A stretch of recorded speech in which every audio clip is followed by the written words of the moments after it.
joined by Mishek Katongo Mutamba.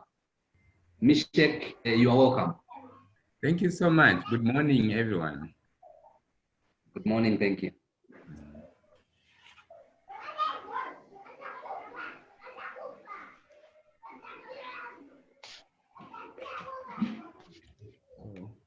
When the chef come here and go Saki,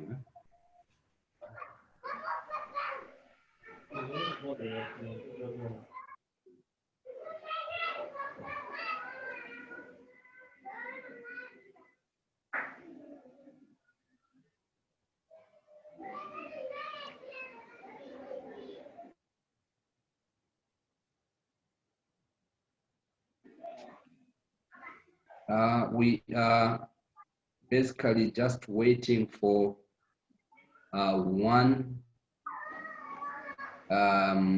panelist, I think two, in fact, two, who should be joining us very soon.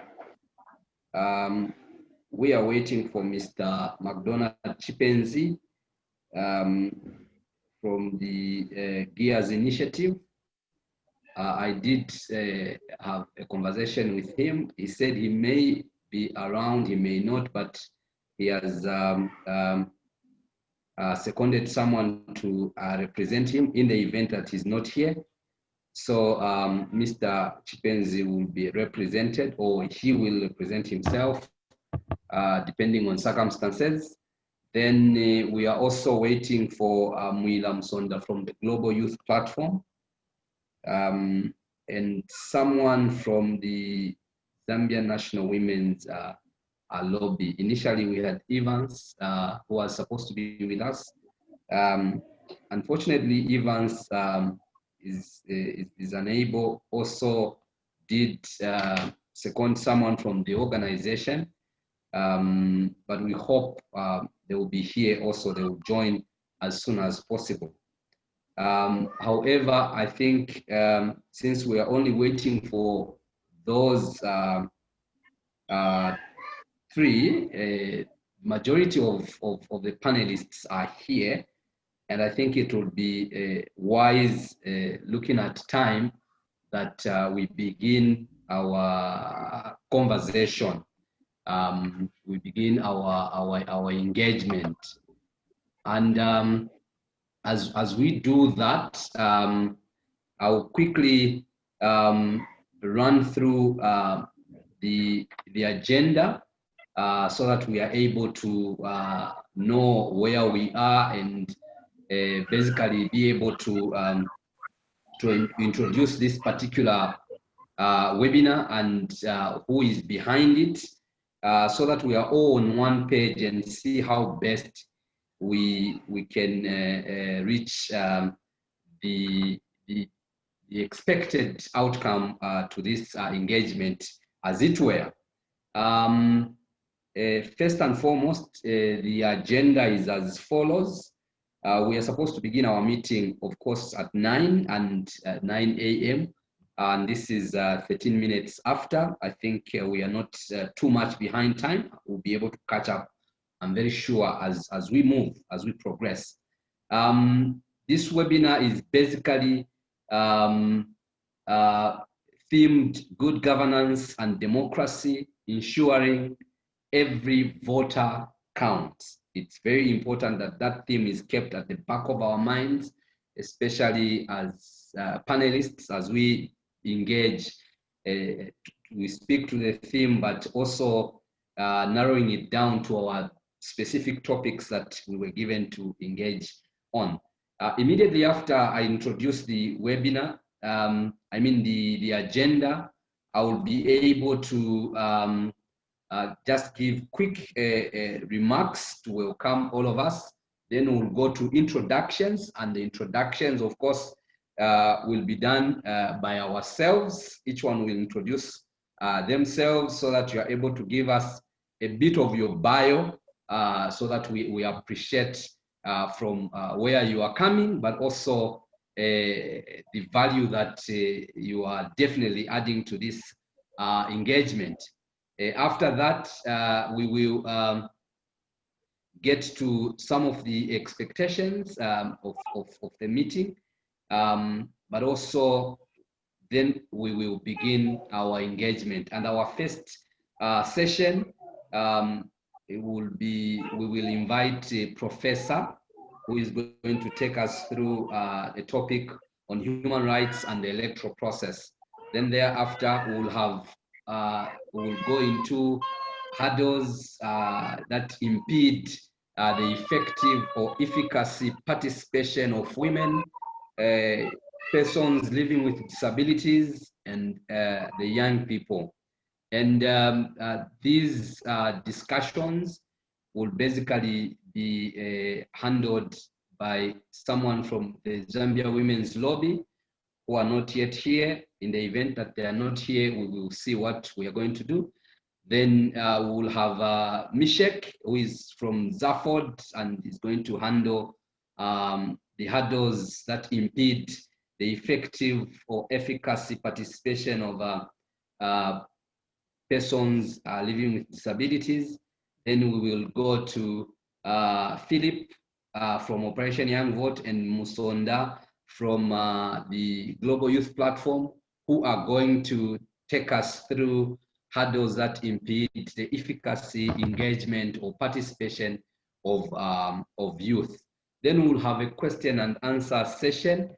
We know that we have a good number of invited guests that are with us, and they may want to engage in one or two clarifications and questions, as it were.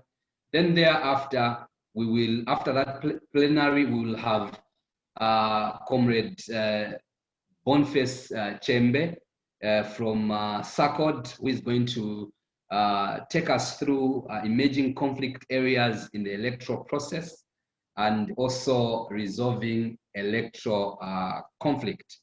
Thereafter, we will have Mr. Chipenzi McDonald or someone from Gears Initiative, who is going to look into key considerations to ensure voter rights of all are being honored and upheld and also respected. Then we will also again go to a question and answer session. Thereafter, we will be looking at appreciating one another, paying tribute, and closing our engagement. So that is how our agenda is going to flow for today. Let me welcome all of us for taking time off our busy schedules. Indeed, just from the names of the institutions that you are representing, you are coming from very highly reputable institutions, and of course your institutions need you dearly.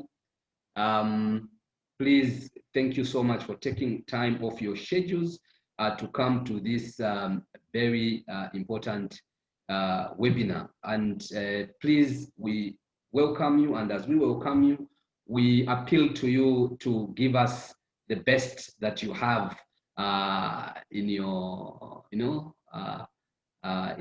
your shelves, so that we are able to appreciate and also take this message that you will share with us to greater levels and heights.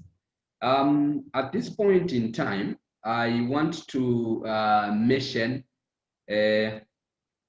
that indeed each and every participant, each and every panelist will be allocated some time to be able to engage.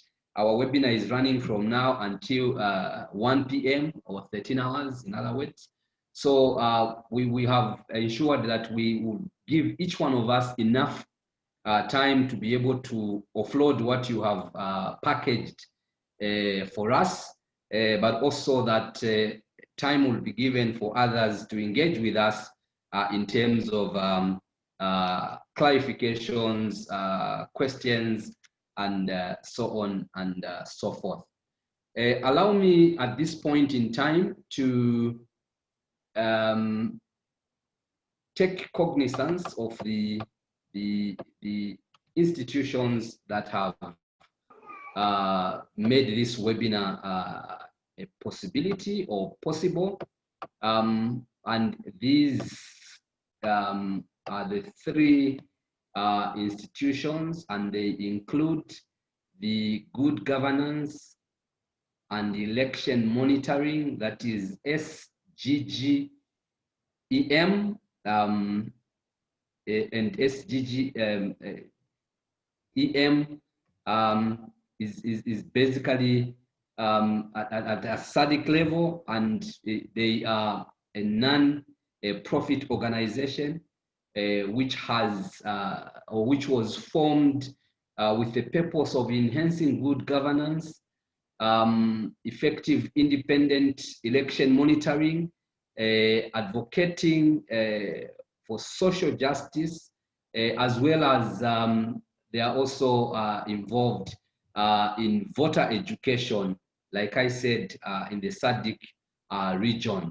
And this is basically in pursuance of the ideals of Agenda 2063, and specifically focused on aspiration number 3 of the Agenda 2063.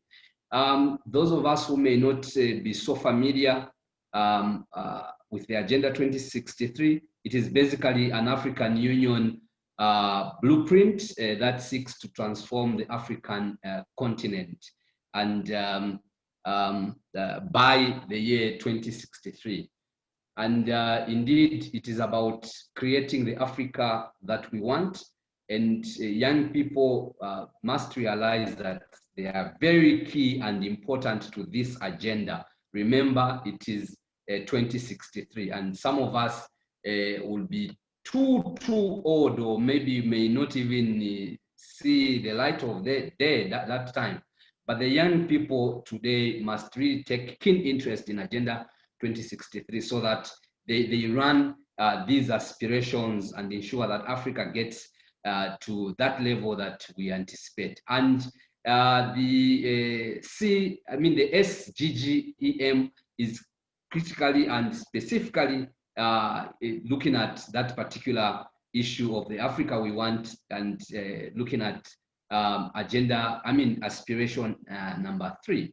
The other organization that is maybe before I get to the next organization that is part of the team that has put this together, maybe also to mention what agenda, what aspiration 3 of the Agenda 2063 is. Aspiration 3 is just about an Africa of good governance, democracy, respect for human rights, justice, and the rule of law. So as the SGGEM do their work, they are inspired by this aspiration number 3 of the Agenda 2063. By the way, Agenda 2063 has 7 aspirations.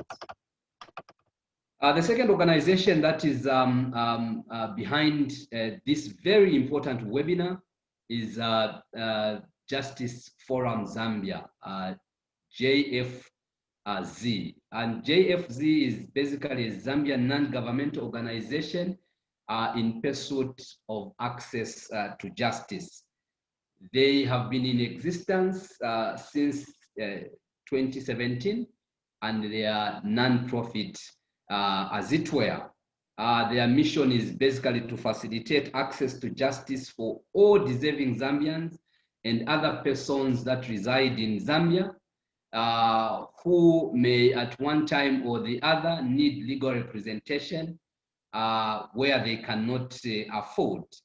And these include women and men, those that are incarcerated indefinitely without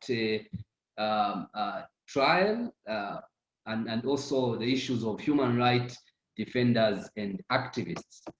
The Justice Forum Zambia also is keen on good governance, the rule of law, and human dignity. It partners with civil society and many other institutions in the country. The third organization, equally important as the others, is the Youth and Women in Democracy Initiative. The Youth and Women in Democracy Initiative, or abbreviated YWDI, is also a non-governmental organization which the public benefits. It's a public benefits organization also, and it's led by the young people, or the youth, if you like, whose purpose is basically to shape and ensure that young people and women are motivated to realize that they are agents of change, and that they are forerunners or front runners, as it were, of fostering economic and social development at global level, but also at the Zambian level. So those are the three key important organizations that have put this webinar together for us to engage in this manner and form. I also want to pay tribute to all of you as panelists who have come to this webinar, and also allow me not to be discriminatory or something, but just to say thank you to Professor Hansungule. He's running with exams, and he decided to just say, okay, for this particular one, I'll be able to engage with my fellow Africans so that we help each other in shaping, of course, the Africa that we are all envisaging to see. I please, tribute goes to all of us who are panelists. Please, you are all great people, and I know you are busy and you give us the best. But also to the other invited guests who are following this through different channels, please, you are welcome, and feel free. You are at liberty to ask us questions when we get to plenary, so that we are able to do due diligence to this particular matter as it were. Ladies and gentlemen, distinguished panelists, at this point in time, I am going to invite you one after the other to take us through what you have prepared for us. Of course, I'll begin with Professor Hansungule. Please, as you begin at your time, please give us your bio so that we are able to appreciate the wealthy of knowledge, experience, and expertise that you bring to this forum. Professor Hansungule is going to take us through human rights and the electoral process. We know that the electoral process is matters of human rights are of great concern in our African setup, but also matters of the electoral process. And maybe probably before Professor comes in, let me just read one quotation from the United Nations, and this is from the Universal Declaration of Human Rights, and it says, I quote, everyone has the right to take part in the government of his or her country, directly or through freely chosen representatives. the will of the people shall be the basis of the authority of government.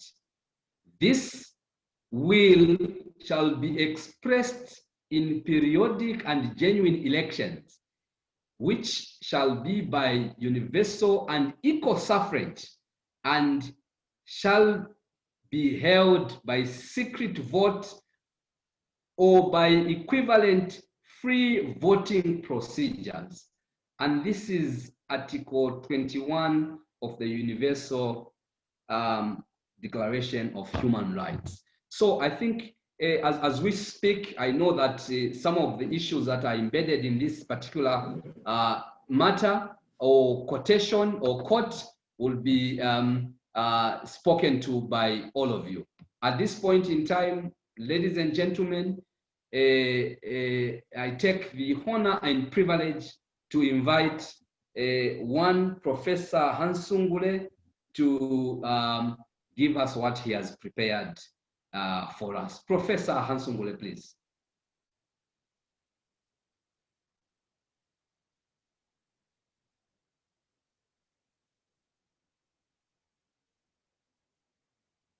Hello, Professor. Unmute your mic.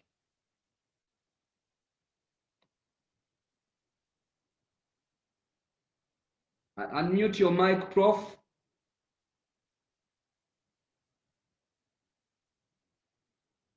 Okay, as Professor is unmuting his mic to begin to talk. I also want maybe to say that matters of good governance should be of concern to all of us as African citizens, but also of our specific jurisdictions in terms of countries. These must be of serious and great concern to all of us. You hear me? Okay. Yes, Professor, we can hear you. Thank you. Professor is here. Please go ahead, Professor. Thank you very much. I was saying that I am aggrieved to speak to you all from very far here in South Africa, in Pretoria, as a Zambian. Therefore, I should start by asking you how Zambia is. To say good morning and how is Lusaka? You can hear from this that Lusaka is good. I'm missing Zambia, I'm missing Lusaka. It's not easy for a Zambian to be speaking from outside their country. However, let me take the opportunity to thank you for inviting me to take part in this very important dialogue and to share my views on this topic of elections and human rights. Allow me to begin by underlying the importance of the indivisibility of the topic, human rights and election. Quite often, we tend to speak about the two as separate items. Yet, human rights and elections are integrated, are interrelated, are indivisible. And I think it is important for me to put forth this view to participants, the importance of seeing the two as one. In the absence of human rights, you cannot have elections, properly speaking. It's not possible to have elections in the absence of the other, human rights. In the absence of human rights, elections are not possible. So can I stress this particular point about the indivisibility of the two, elections and human rights. It may not appear so in print, on paper, but it is so substantively that we have to read human rights in elections, read elections in human rights. in order to have a substantive view of this topic. The second point I want you to push forth is to say what you have just said, Chairperson, which is my starting point. So you have actually introduced my topic already, the global view, the global perspective of the topic of elections and human rights. So if we were to look at the global perspective of the topic, the importance of going to the global terrain, the global framework, where we should always start from, the Universal Declaration of Human Rights. And to emphasize the fact that the Universal Declaration of Human Rights became the most important framework for reshaping the world after the Second World War, in order to say never again. Never again in respect of the war, the First World War.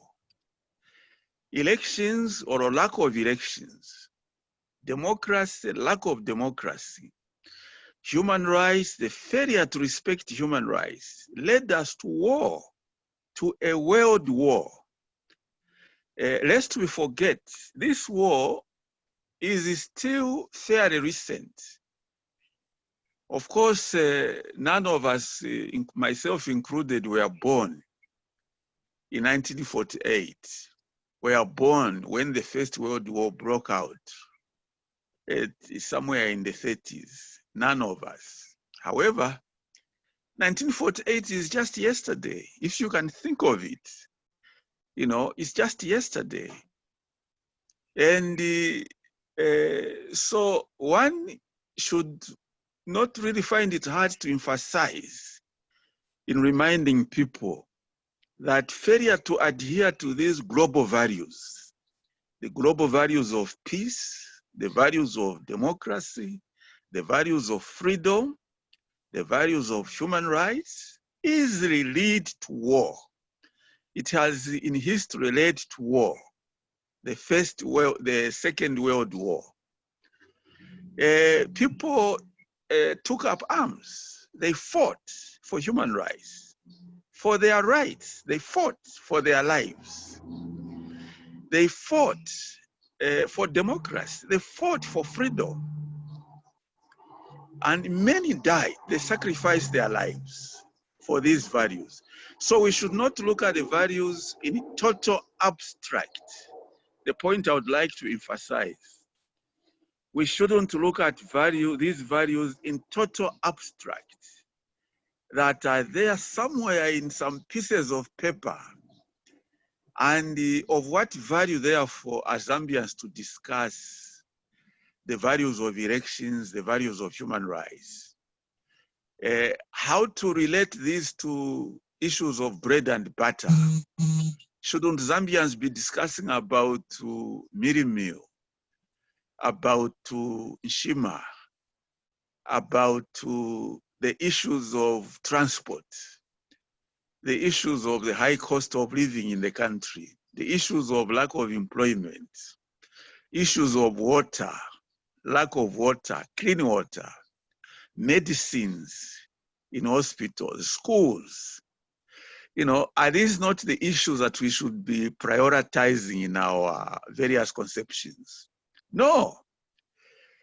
Certainly, we should be prioritizing these. And they are there in the two concepts of human rights and elections. They are there. They are the central thesis in the two conceptions of human rights. When you use the word human rights in its broader corpus, you are referring to clean water. You are referring to standard of living.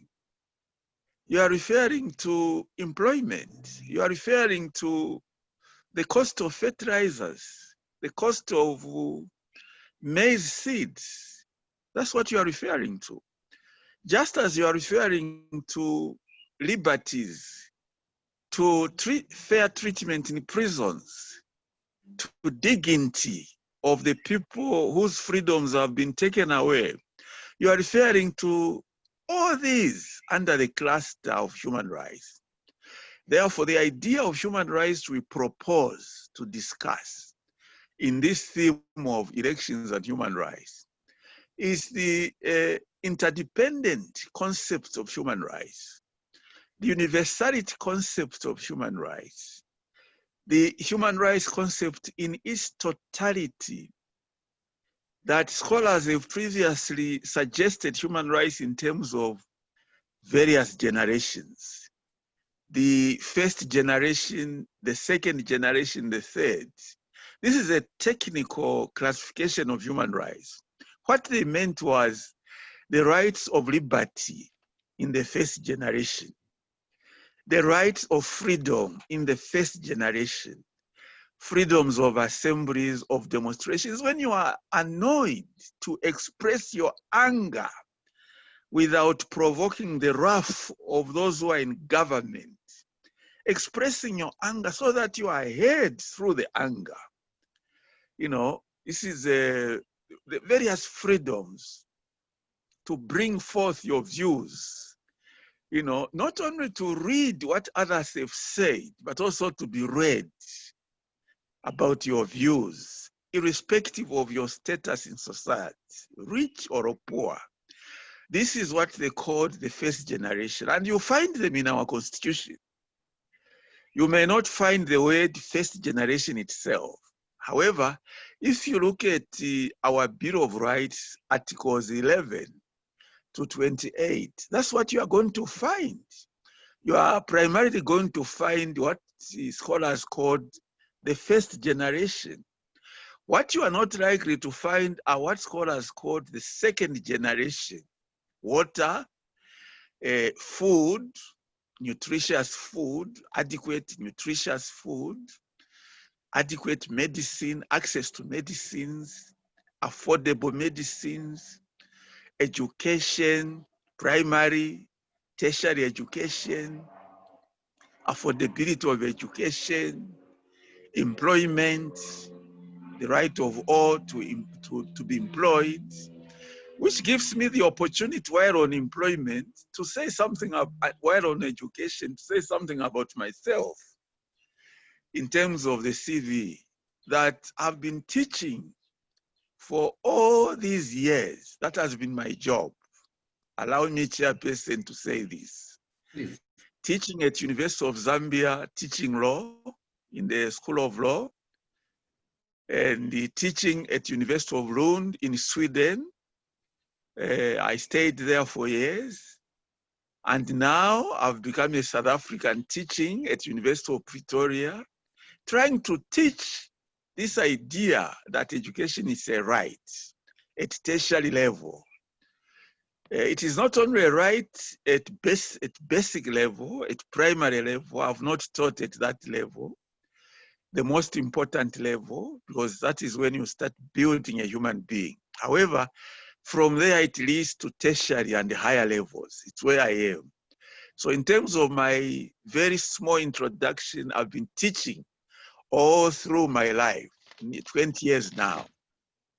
And I intend to continue doing this as long as one person is able to listen to me as you are doing now. I feel it a privilege for me to share my views to anyone who can listen to me.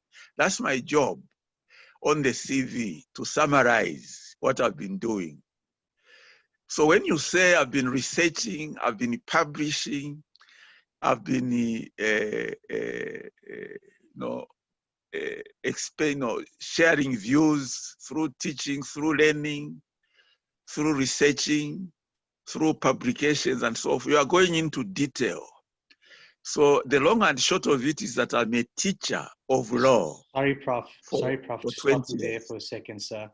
Could you just accept your video for us? Apologies for that. The attendees. Please, you are welcome. You are welcome. You are welcome. Thank you. So this is my view.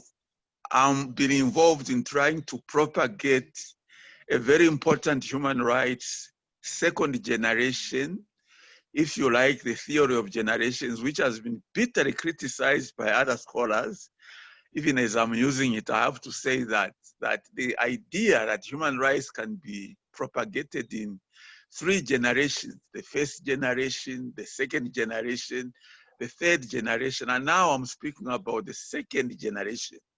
I call it my generation. Prof, just a second, Prof. Please accept the video. We want to see you. We can't see your video. So this is for, yeah, we can see you now. For every panelist, as we speak, please, let's ensure that our video is on. Thank you, Prof. Go ahead.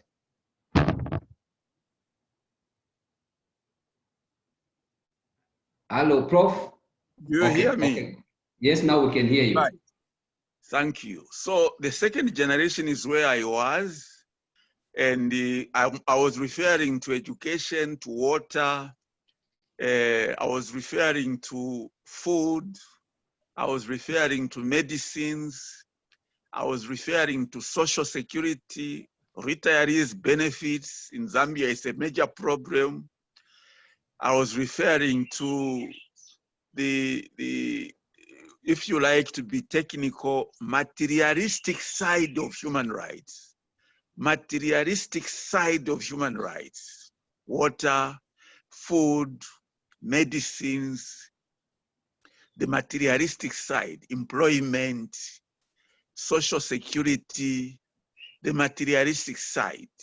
So the first generation was referring to the idealistic side of human rights. Idealistic side of human rights, freedoms of expression, assembly, demonstration, liberty, dignity, property rights, democracy and participation. This is the idealistic side, the ideas rights, if you like, the idea as a human right, the idea to be free to say what you want to say, to be free to express yourself, to be free to be angry when you feel that you are not heard. And when you are angry, to be free to take to a demonstration as a right is protected, to be free.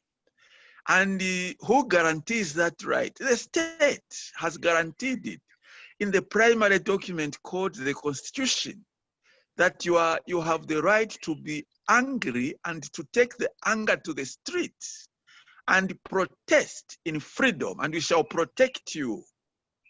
That is the idealistic right, that the totality of a human being, yourself and myself included, the way we are, when you look at the human body, you see the head, you see the body, you see the arms, you see the legs.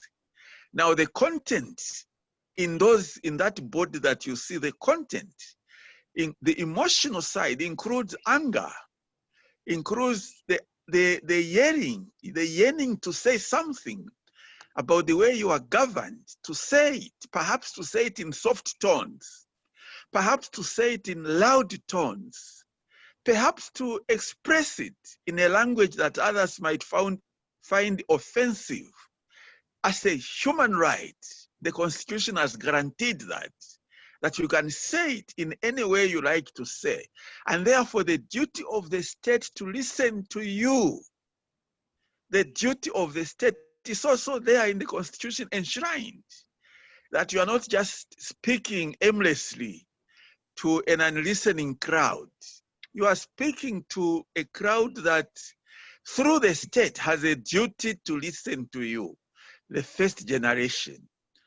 The second, I've spoken already. Now the third are the solidarity rights. The idea that in addition to the first, the second, and the third, we have the idea that collectively as a people, rather than just individually, to get annoyed individually, collectively as a people, we can express some rights. For instance, we can demand to develop as a people collectively. that the community of Kamanga Township, Obama, is entitled to water collectively. So you are not talking about the individual in Obama. You are talking about Obama people to be entitled to water as a group, to be entitled to passable roads when it rains, passable roads when children are going to school, in Chawama, in Obama, in Mutendere, as a group to demand for roads, to demand for those aspects which we consume collectively, So the idea of the right to development, which comes as to us as a collective, when our air is polluted, in Kabwe, we have a problem of lead in Kabwe. The early mining was mining in Kabwe without regard to the effect of lead on our lives, on our health. They were just mining. Like I'm planning now to start mining as well in some part of the country. I'm planning to do that.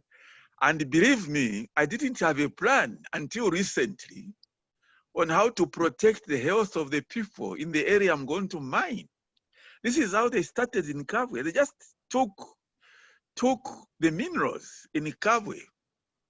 They were taking lead in Kabwe, and lead can be used for various things, including guns. You make big profits because that time they were just picking. When I say mining, don't have the idea of digging. They were just picking on the ground. Even now in various parts of Zambia, you are sitting in Lusaka complaining that you have no money for this, no money for that. But people are just picking minerals. In Kalomo, you can go and pick. Lusaka West, you can go and pick. In Eastern Province, you pick, just picking. The only work you have done is to drive there, to go by bus and pick. This is what they were doing in Kabwe, but without regard to what will happen to the health of the people, the community there. And now we are having to face it. When you read reports, I have a friend, a South African friend, who has been coming to Kabwe, an engineer. And 2 weeks ago, he was at my house. I couldn't believe it, that I'm from Zambia and you are saying those things. That the children, the women, the men in Kabwe, they are all dying. Someone was saying Kabwe is a ghost town.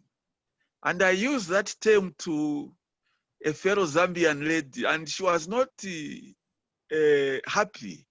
She said to me, but only people that don't live in Kabwe see ghosts. Yeah, well, people have published it as a ghost town. I just used it in that sense. But now, I'm looking for that lady to emphasize that truly in the next few years, it will just be a ghost town. People are dying. I want to encourage you, young people in the meeting, to take time to go to UTH. Just go to UTH, take time. And, don't wait until your relative is sick. It's when you go to UTH to see the sick relative. Of course you must, but don't wait until that. You can go today. You can go tomorrow. In January, my sister was diagnosed with cancer in my village in Mapanza in Choma. And we panicked because apparently we delayed. We didn't know.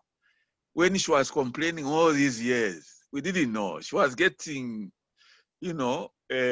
tablets for pain, tablets for pain, tablets for pain.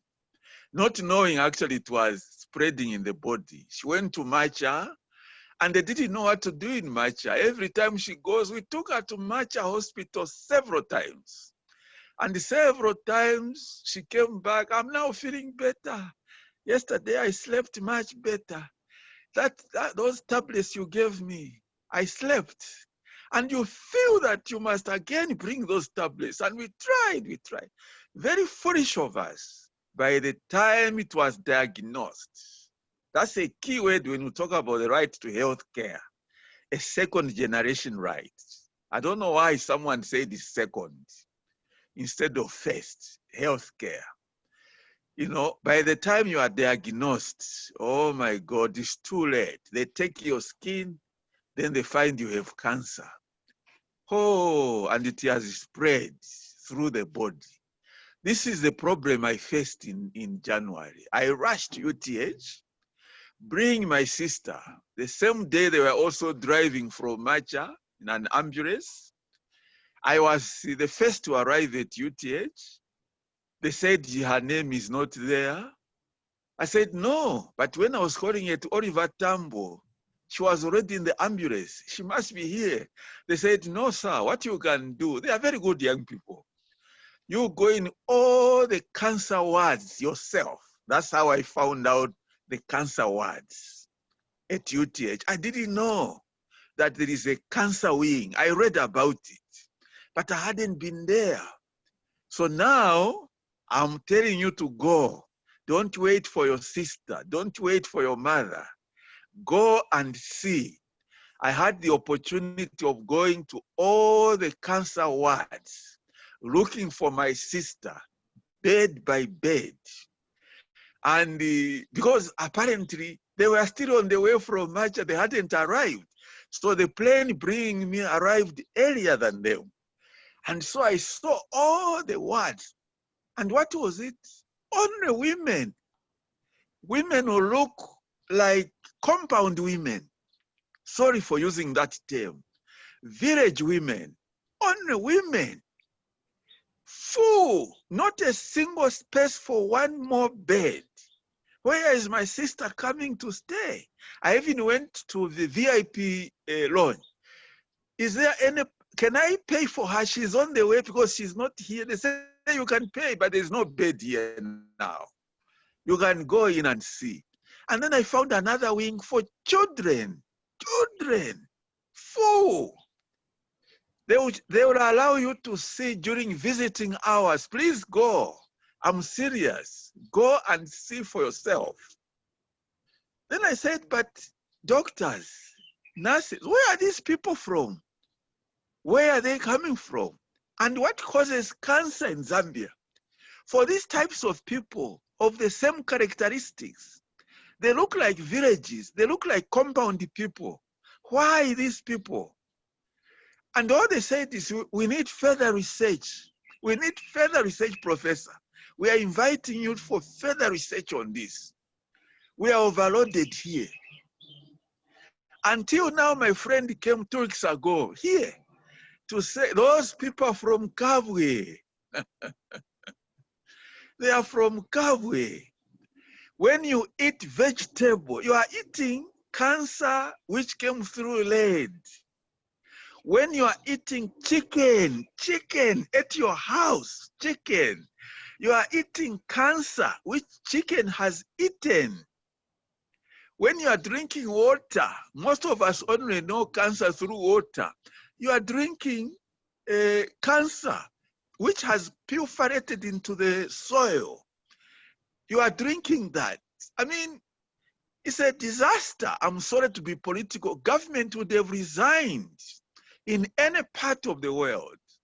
Government would have resigned for this type of thing long time ago, you know. And imagine that all the politicians, not one politician, government, opposition, not one mentioned cancer in their political manifestos. Not one of them. Not one mentions the real things which affect people in hospitals. UTH is just next there. Not one, meaning not one has visited. They are waiting to visit when they are sick. We call it a second generation. Again, I said, I don't know why. But when you talk of environment as a right, environment as a right, it has been classified as a third generation. Clean air as a third generation. Because when air comes, it becomes polluted. You know, we all feel the effects of it as a group, maybe as Zambians, maybe as a compound people, maybe as a community. You know, when water is contaminated, the community feels it as a group. Therefore, it's a collective right. You cannot individualize air to say only me can breathe this air. You cannot breathe this air, is mine alone. You can't. So this is how it has been classified by scholars as a third generation. We are referring to development, to environment, to self-determination as a group. If there are people that feel the right to self-determination, the Barossi nation, these are not illegal terms. No, people are using them. You must find out what the problem is if you are not a stupid politician. When someone uses the word Barossi, don't say, oh, no, it's illegal. Arrest him for treason. Don't do that. Arrest him for treason. You are a very stupid politician. You must go and find out, why is this person using that term? What is behind it? What is he trying to express it?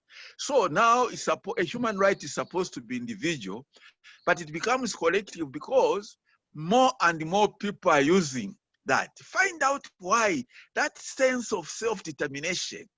Why is that sense of self-determination? Is there something which is bringing the idea of alienation as a group?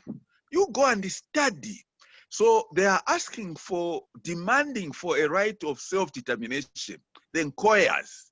If the Nkoyas are demanding a province called Kafue, I mean, don't proscribe it and make it illegal.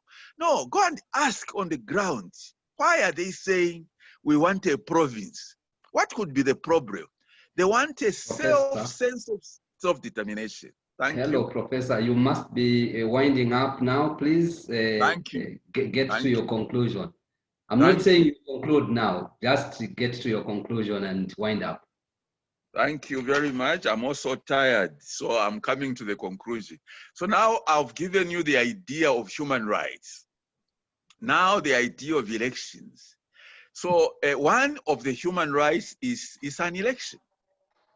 The right to aspire to be elected. The right to aspire to be voted.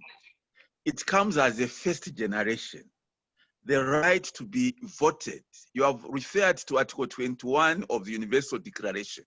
It's where it was enshrined originally after the Second World War to say, henceforth, all governments shall be based on the principle of elections. No government shall assume power, by force, forcing people. No, government should be based on the consent of the governed. And that was enshrined in Article 21 of the Universal Declaration of Human Rights. You'll find it also in Article 13 of the African Charter on Human and People's Rights, the same idea.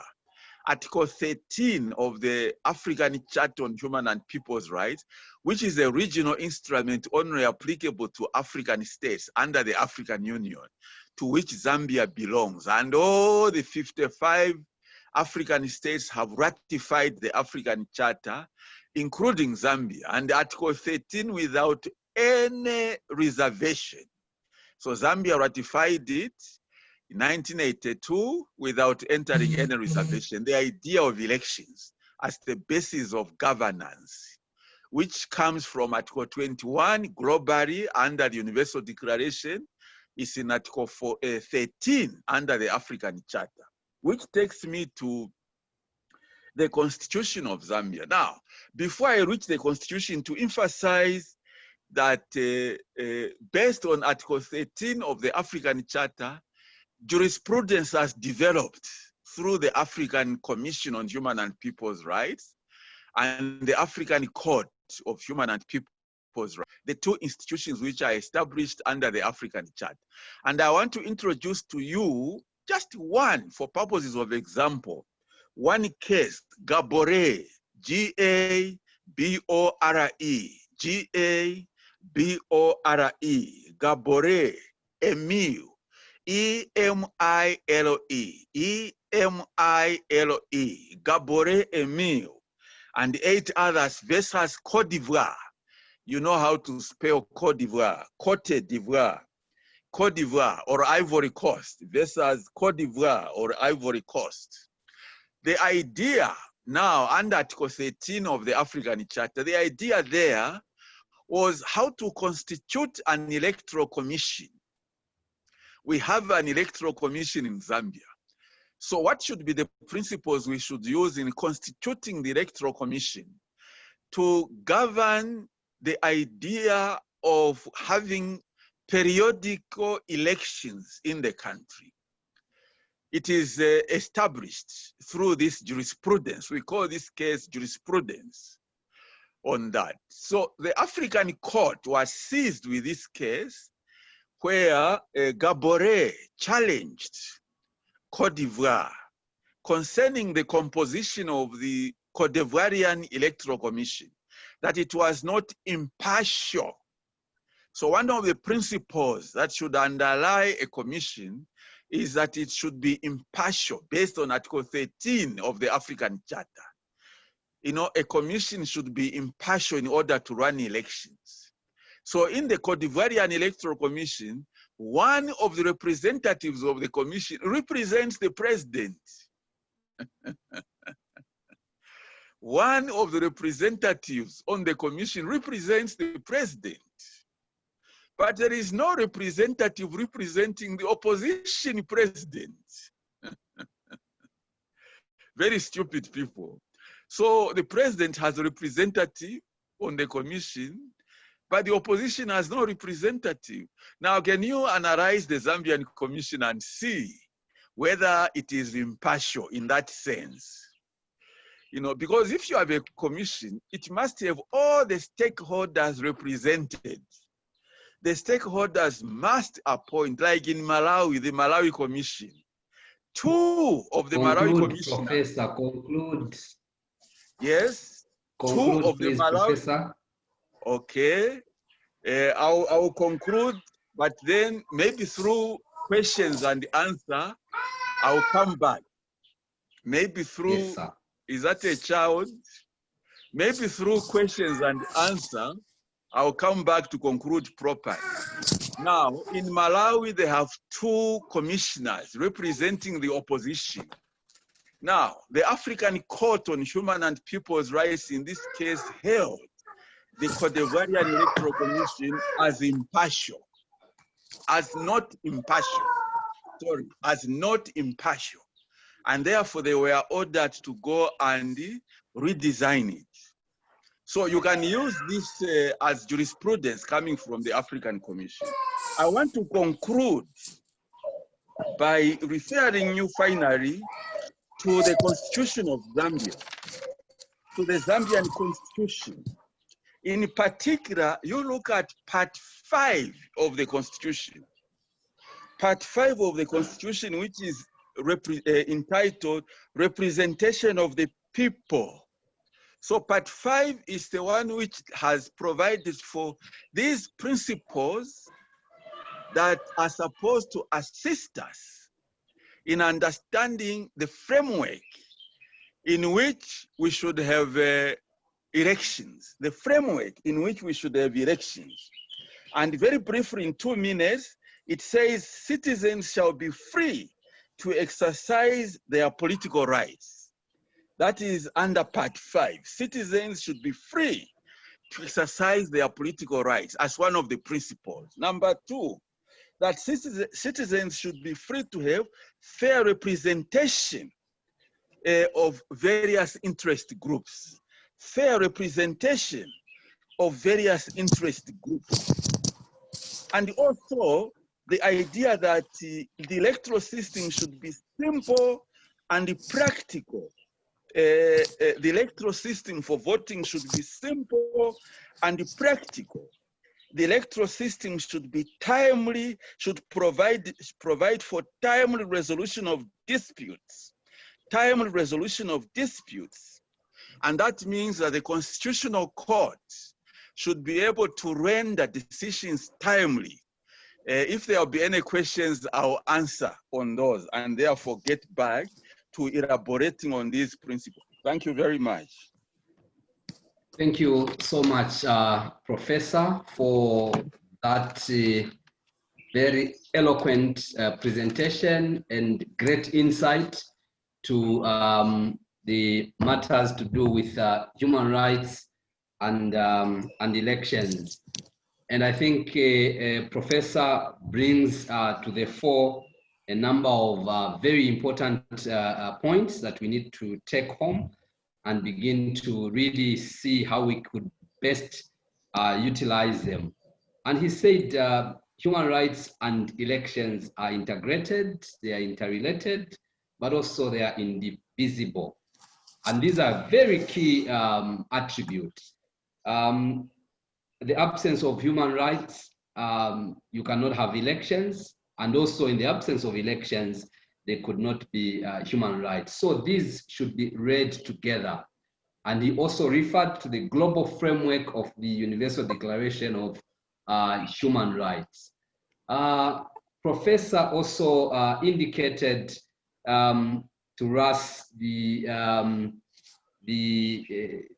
rights in terms of first generation, second generation, and third generation. And I think this is very key and very important.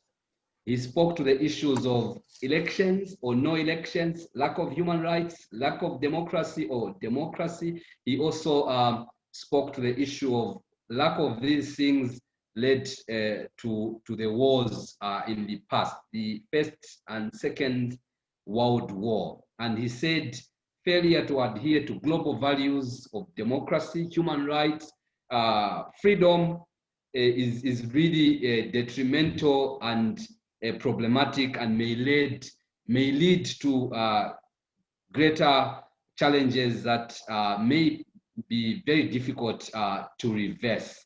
He mentioned that values should not be looked at in total abstract.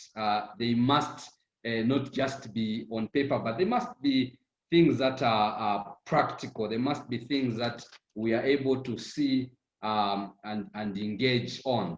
He spoke about the idealistic side of human rights.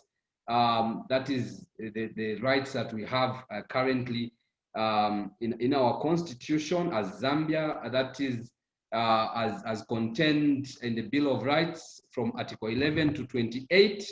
And these are rights of liberty, rights of freedom, or the freedoms, and these we know them as the fundamental freedoms. And these are first generational rights.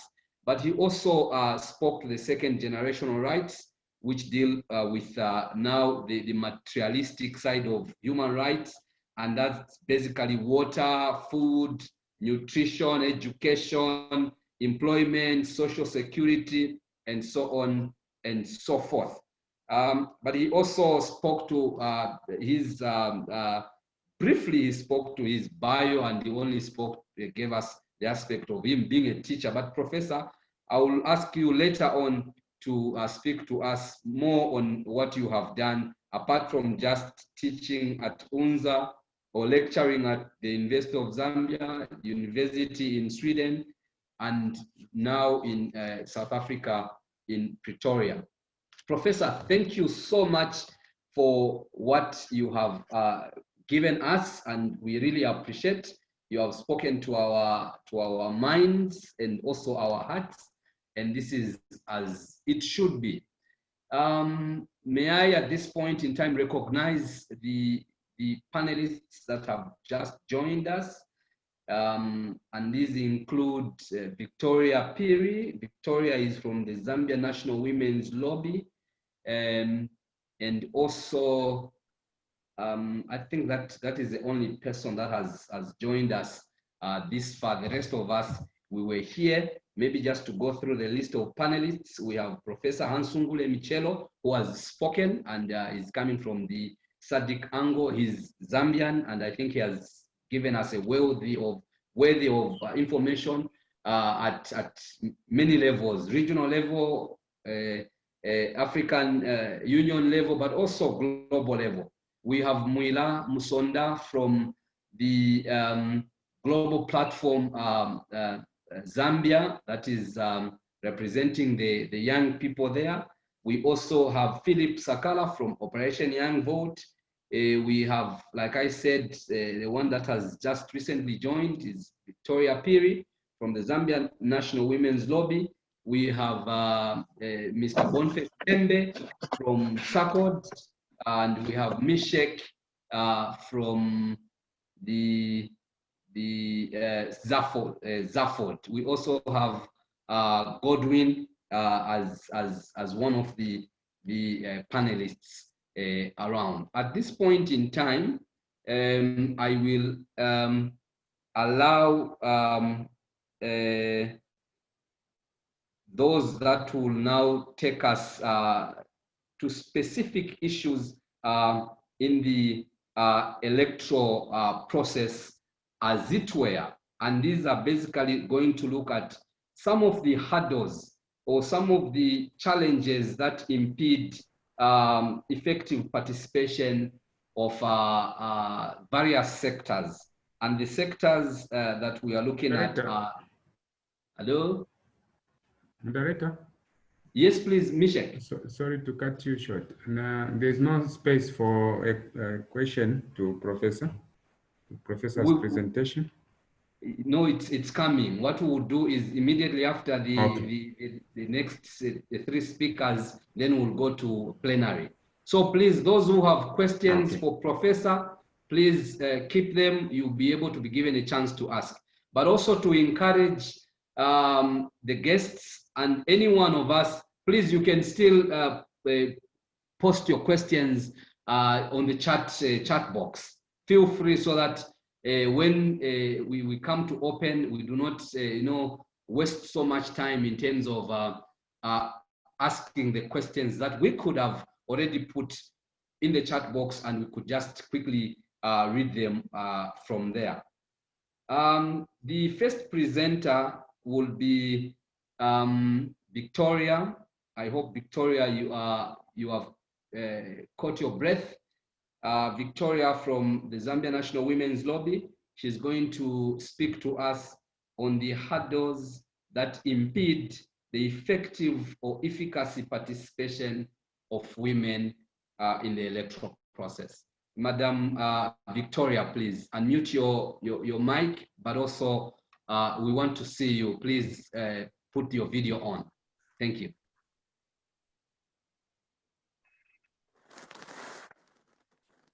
Okay, good morning, everyone. Good morning.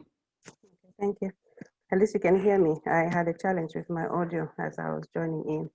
So thank you very much for this opportunity. And like Guess has rightly put it, my name is Victoria Piri, and I am from the Zambia National Women's Lobby. I'm the information officer here representing the executive director who could not make it because of other engagements. So maybe before I go into the presentation, just briefly about myself. Like I said, I'm the information officer here, and my professional background is that of a journalist. I trained as a journalist, but also as a development worker. So I have some training in development work and sociology from the University of Zambia. And before joining the Zambia National Women's Lobby, I worked for the Times of Zambia, where I was a reporter. So this is my first stint with civil society, as it were. A bit of background about the organization. I think most of you are aware or may have interacted with the Zambia National Women's Lobby at one point or the other, but the short of the long is that it's a non-governmental organization that is committed to the equal representation of and participation of women in decision-making levels, in decision-making processes at all levels.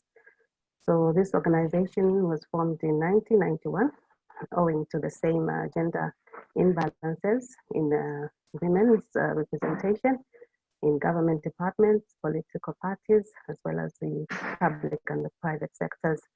So Zambia National Women's Lobby carries out its mandate of promoting the representation and participation of women at various levels through initiatives such as the capacity development of women who have leadership aspirations, as well as lobbying and advocacy of relevant stakeholders, who include the government, political parties, the communities, the traditional leaders, and anyone that might be of help in terms of promoting women's representation in leadership.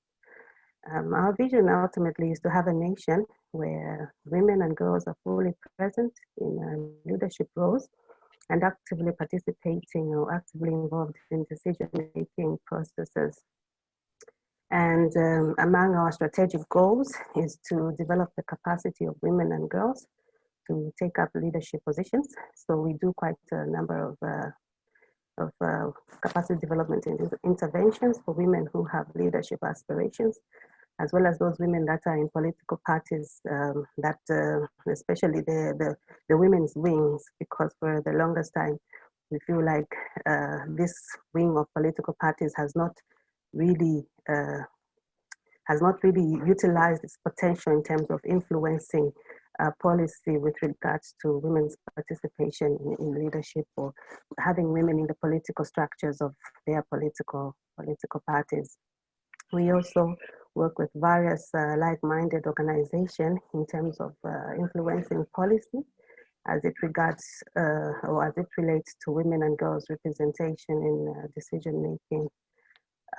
We also have two programs which are quite different or separate from the core business of the organization. And this is the Men and Boys Network, where we engage the men as change agents in the cause for gender equality.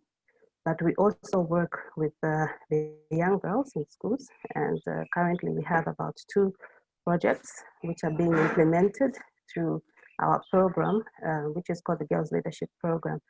So this program aims to build the capacities of young girls in schools to be able to take up leadership positions much later in life. So we look at issues such as assertiveness, leadership skills, but we also tackle other issues that affect young girls, such as sexual and reproductive health, as well as issues to do with sexual gender-based violence, which is quite rife in this country. So we have a membership of about 7,000 members countrywide who have to be 18 years and above, and 95% of these members are women, with the 5% being men. So that is a bit of background to this information, to this organization rather, sorry. Looking at today's topic, it's quite a mouthful, so really I didn't know where to start, but maybe we could start by looking at our understanding of, or how we look at the issue of good governance. So for us, a good government is one that that respects the tenets of good governance, which are being participatory, transparent, accountable, of course, equitable and inclusive. So in order for a government to possibly claim to be, or to uphold the tenets of good governance, they must be able to fulfill all these requirements. And if we look at the current electoral system as it is now, from a gender perspective, we identify quite a number of challenges. Our organization does carry out monitoring of elections, of basically monitoring of the various electoral processes or phases from a gender perspective. And we have identified quite a number of challenges at various stages of the electoral cycle. And if, for instance, you look at the issues of the nomination fees, I think if we look at the current voter cycle, that was one of the first things that that took place.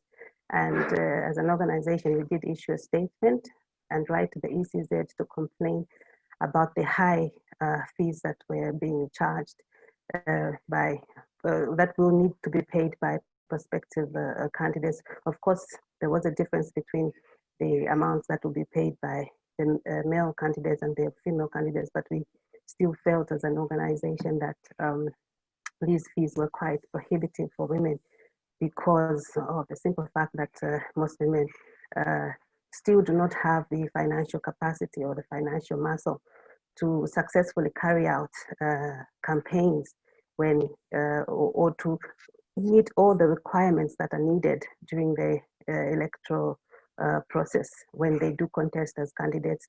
You agree with me that it's just not the nomination fees that are needed when a candidate or a female candidate for that matter makes a decision to contest for any leadership position, be it at local government or at parliamentary level or at presidential level for that matter. They need quite a number of resources, and most of them do not have the financial base to successfully find those resources or to have them in place in time to utilize them for everything that is required. So we did write to the ECZ, and we thought that the fees that were being charged, especially for the coming elections, were quite prohibitive.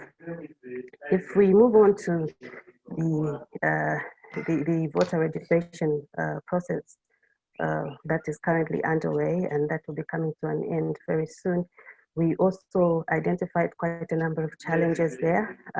For instance, the issue of the period in which this exercise is taking place is quite short. So you find that there are quite a number of queues at voter registration centers, and it's really congested. And this is kind of like a turn-off for women because they have to make a choice between going to spend an entire day on the queue as opposed to maybe doing other productive things such as looking for resources to fend for the family. We also noted that while there are provisions for women and expectant mothers rather, and those with babies to be given preference when registering as voters, this is not being adhered to. I can actually attest to this fact because I'm an expectant mother myself, and I did go and register at Roma Parish. So when I arrived there, I inquired as to where the queue for expectant mothers was, and there was no queue there. So I was asked, I was actually the first one in line, so I was asked to start the queue, and I was the first one. And the kind of response that I got from people who were there, they had to call in like 4 police officers to come and calm the situation down because people did not understand why I was the first one. I was first in line because apparently they had spent the whole day there, and so they could not allow somebody who had just come from home to just jump the queue and register. So I tried to explain to a few people that were very close to me, but for the most part, people were just incensed by the whole process, which speaks to also the kind of voter education or voter registration education that is going on at the moment, because people are very much uninformed about some of these issues. So that is also a challenge that we identified. We also feel that, the time that is being spent at one registration center, I think it's about 7 days, if I'm not mistaken, is really not enough because there isn't much information about the voter registration process out there. And by the time people are getting to know where the ECZ are, they would have moved on to the next registration point. That means that those that are in that locality then have to go to the next point, which may be far from where they live. And if you look at, make a comparative analysis between what they need to do, which may be productive and beneficial to their lives, as opposed to now going to this new registration center, you find that some of them may choose not to register. So those are some of the challenges that we identified in this voter registration process that is currently going on. And I think in due course, we will carry out an analysis and issue a statement and on the same. In terms of the voter education, we feel that our experience in the past has been that when messages are coined about voter education, they're not very specific for women. They're quite general in nature, and so sometimes they may not achieve the intended results because they lack that personal touch for somebody to be motivated to, is it register to vote or is voting itself. So I think on the part of the ECZ, we feel that they need to be more creative in the manner that they coin their voter education messages. To be more specific, we are also of the view that in terms of sometimes the mediums that are used for disseminating this information, they're not always appropriate. Sometimes a lot of, the use of technology. I think I can also talk about the online registration process, which was a brilliant idea, but I'm not sure that, I think we're yet to hear from the ECZ how well it was received and how many women actually were able to participate in this process. For firstly, the fact that not so many people or not so many women have access to smartphones or devices that they can use to register online, but also I think there wasn't a lot of information out there on how to go about it. So it's very important when the ECZ introduces an initiative to maybe have enough resources or have enough time to sensitize their targets if they want it to be successful. And that's the feeling that we get also with regards to the voter education messages. Sometimes they kind of, there's a mismatch between the message and the medium and the target that they want to get the message. So in terms of the successes in the electoral processes, we feel that the fact that ECZ has been able to disaggregate the voters roll by sex is a good initiative on their part, because now we know that we have, at least from the last voters register, we had more female voters or more females who were registered as voters. So we are also eager to see this time around in terms of the numbers after the registration process is done and the voters register is finally availed to the public, to see how this is going to play out, because we know that the population in the Zambian population has more women than men, and so it only made sense even in the last voters roll that there were more women who were registered as voters than women. So we feel that this is a success. Another success would probably be the nomination fees. The fact that there is consideration that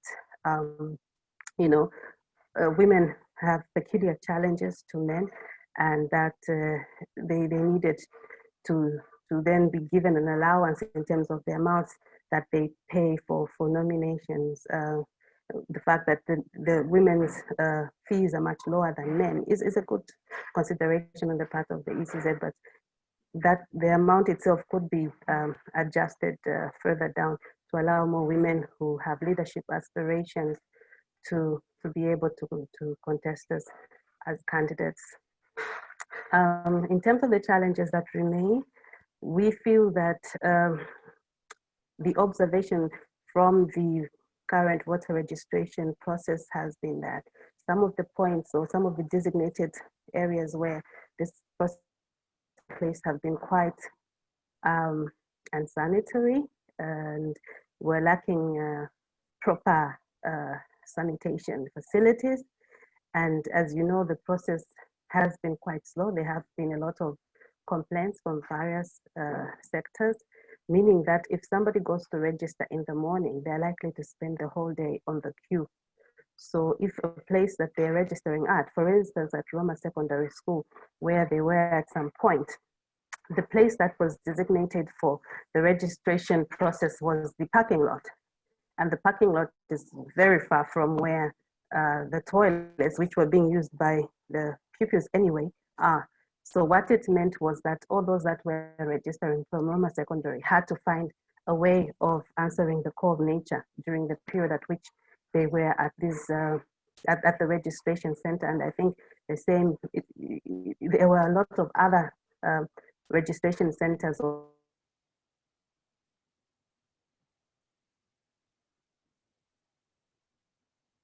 Hello, Victoria.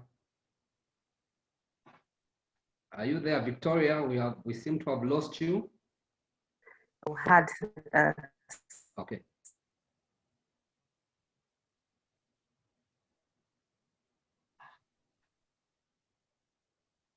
Hello, Victoria. We seem to have lost your voice. Similar issues. So in future, when the ECZ is identifying polls should take place or where voting should take place, they must consider some of these issues.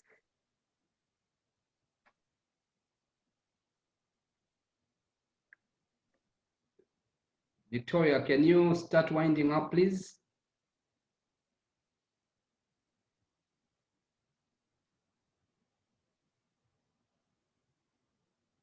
Hello, Victoria.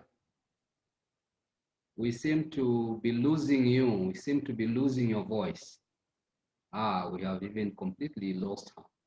Okay, thank you so much, Victoria, from the Zambia National Women's Lobby for the issues raised pertaining to the topic of hurdles that impede the efficacy or effective participation of women in the electoral process or in governance generally. And we see that Victoria has given us a number of things. Hello, Victoria. Hi, I think I was cut off. I'm not sure for how long though. Okay, did you finish talking? I was concluding. Okay, please conclude. Please conclude.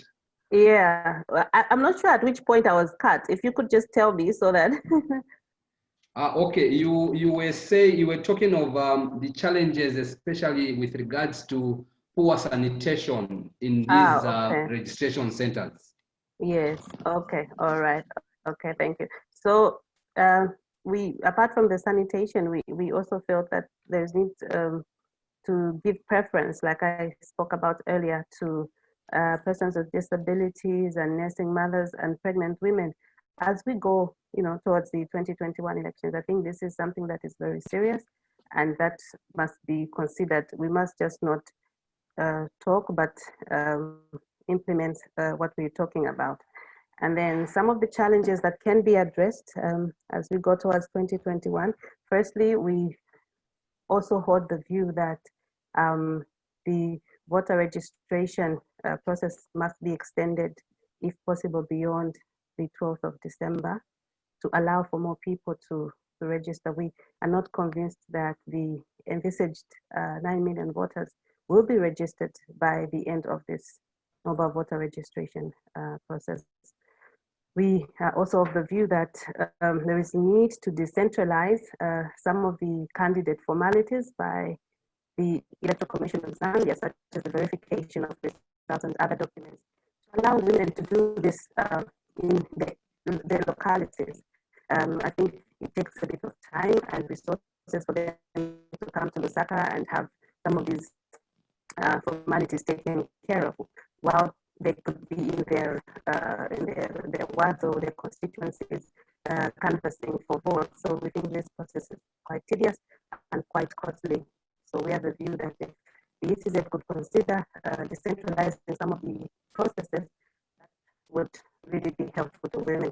And last but not the least, we also would like the ECZ to look at the issue of electoral violence. I think we are all in agreement that women are disproportionately affected by electoral violence, and looking at the trend in the past 1 year or so, it's quite worrisome to imagine the situation as we go towards the elections, because I think the process itself is quite competitive and we have seen a lot of violence being exhibited.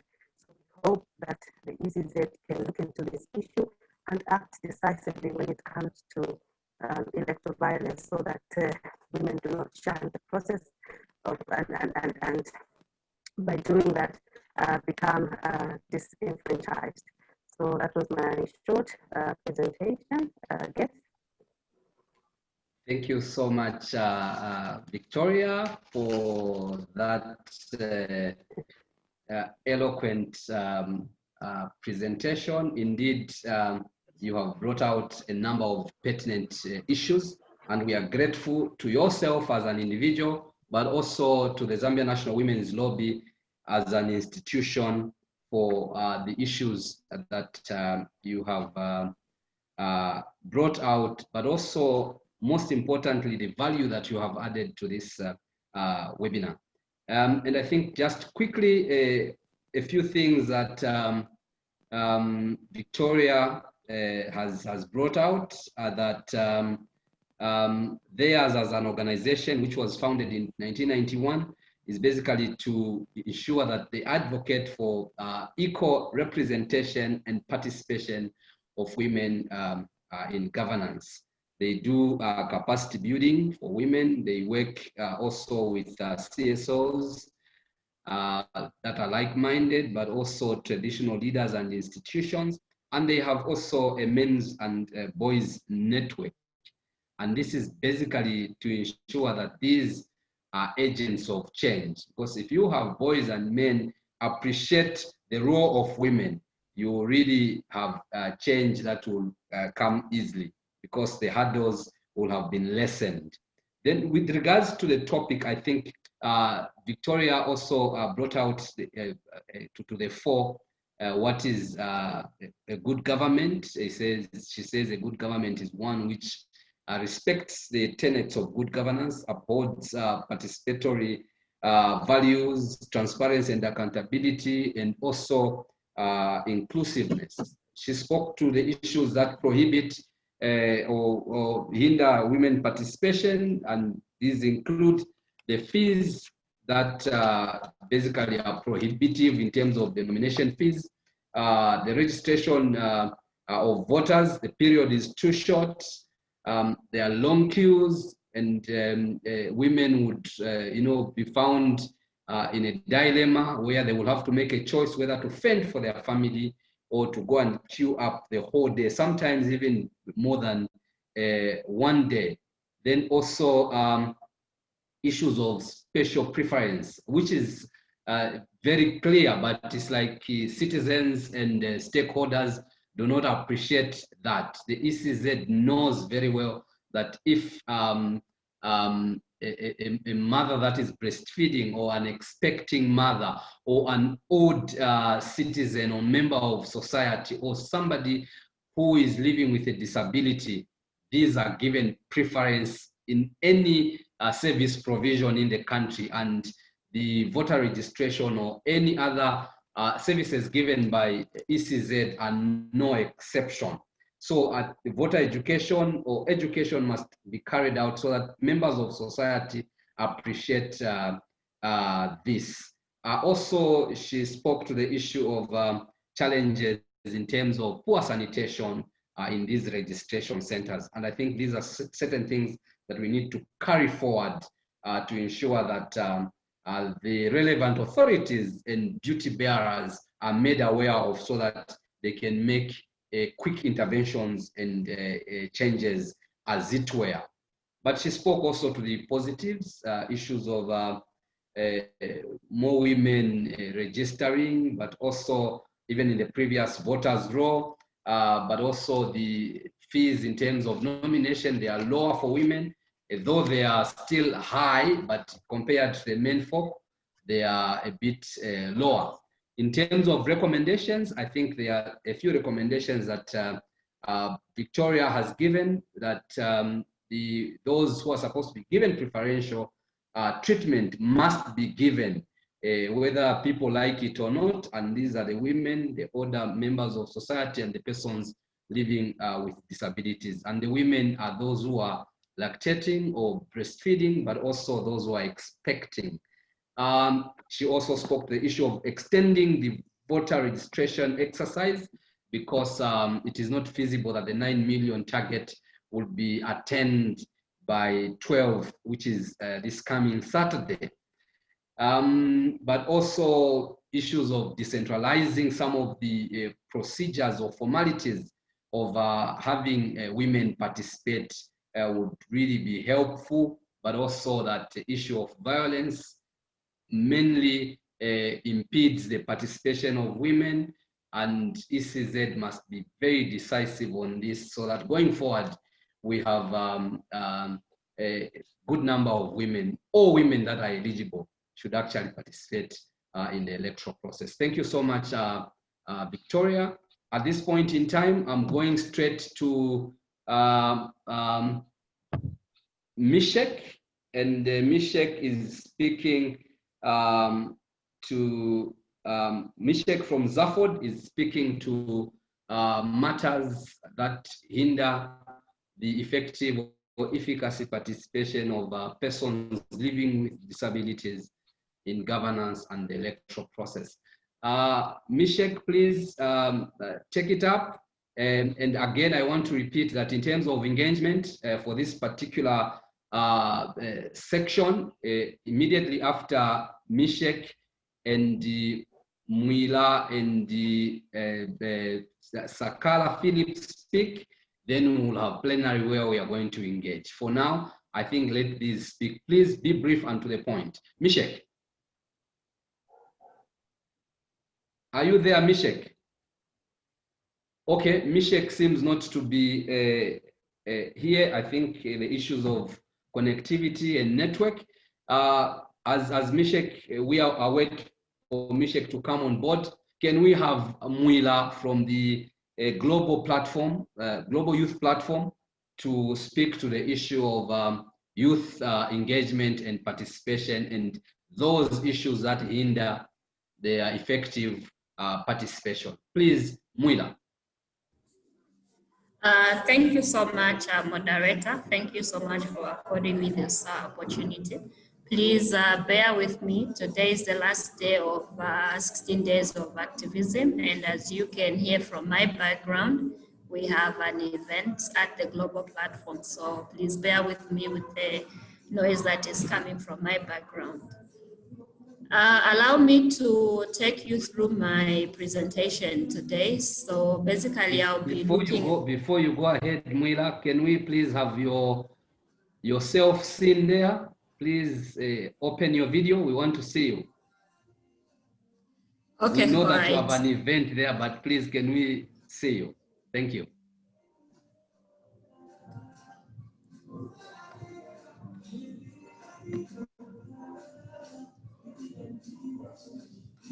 Great. So, go ahead, Mwila.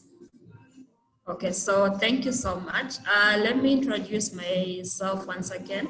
My name is Mwila Msonda, and I work for ActionAid Zambia as the global platform social movement and youth inspirator at national level. And basically my role is to work with young people in different social movements, including local and national, as well as regional. So this is part of ActionAid's programming to enhance youth participation in governance and also in decision making.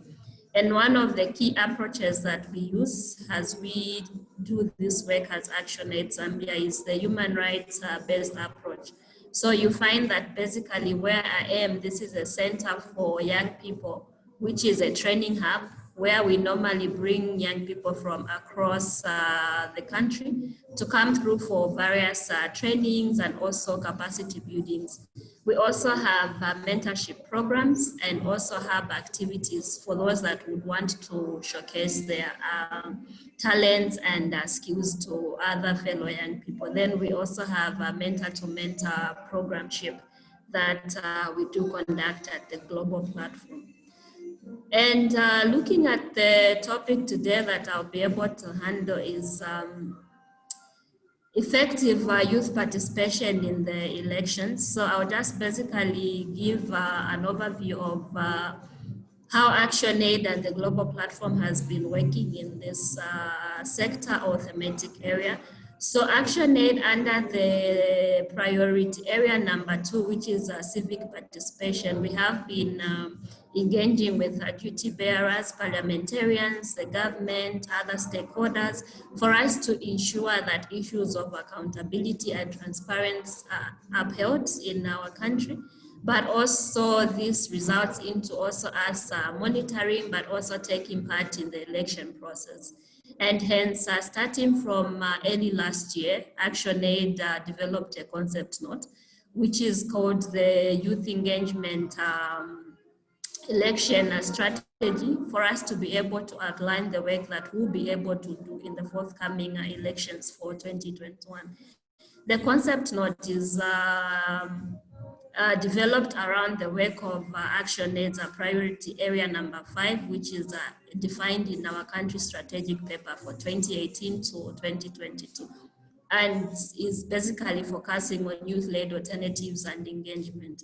The overall work for ActionAid is actually to promote governance, rule of law, accountability, in which elections play a central role. And I must mention that most of the youth work and also youth programming is spearheaded by the global platform, which is where priority 5 sits at.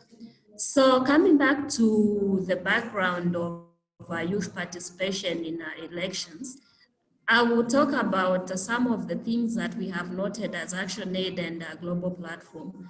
For instance, you might be aware that Africa is undergoing a very phenomenal scene with a very phenomenal point where young people in Africa are actually growing in numbers, and also they are taking part in decisions and issues to do with democracy.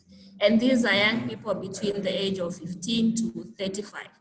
So that if we had to calculate that, it constitutes 1/3 of Africans' populations and 1/5 of the world's youth population. For Zambia, basically, we can be able to rate it or maybe give it a percentage of 82% of the population of young people from the age of 18 years to 35.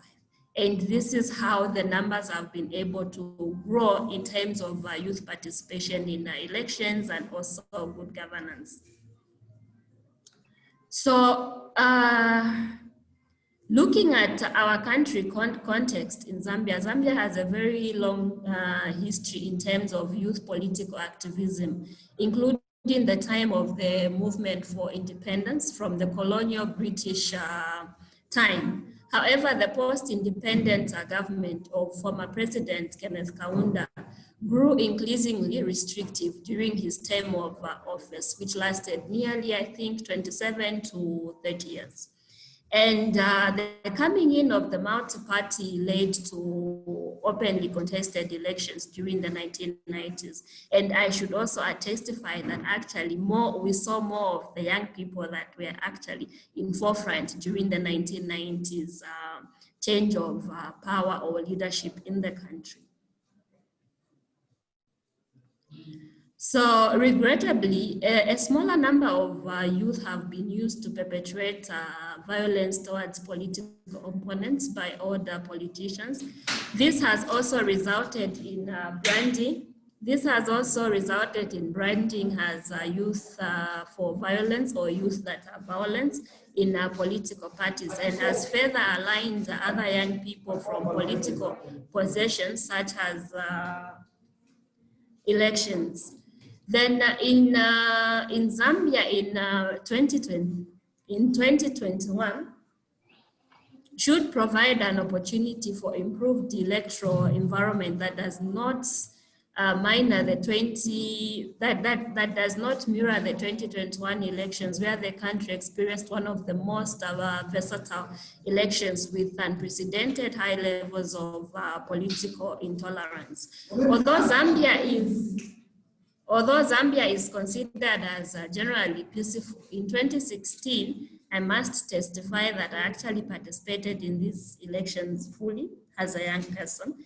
So in 2016, we saw the general elections sparked an increase in terms of violence incidences by some of the young people that are now being termed to be called cadres or political cadres, the activist supporters groups of the political parties.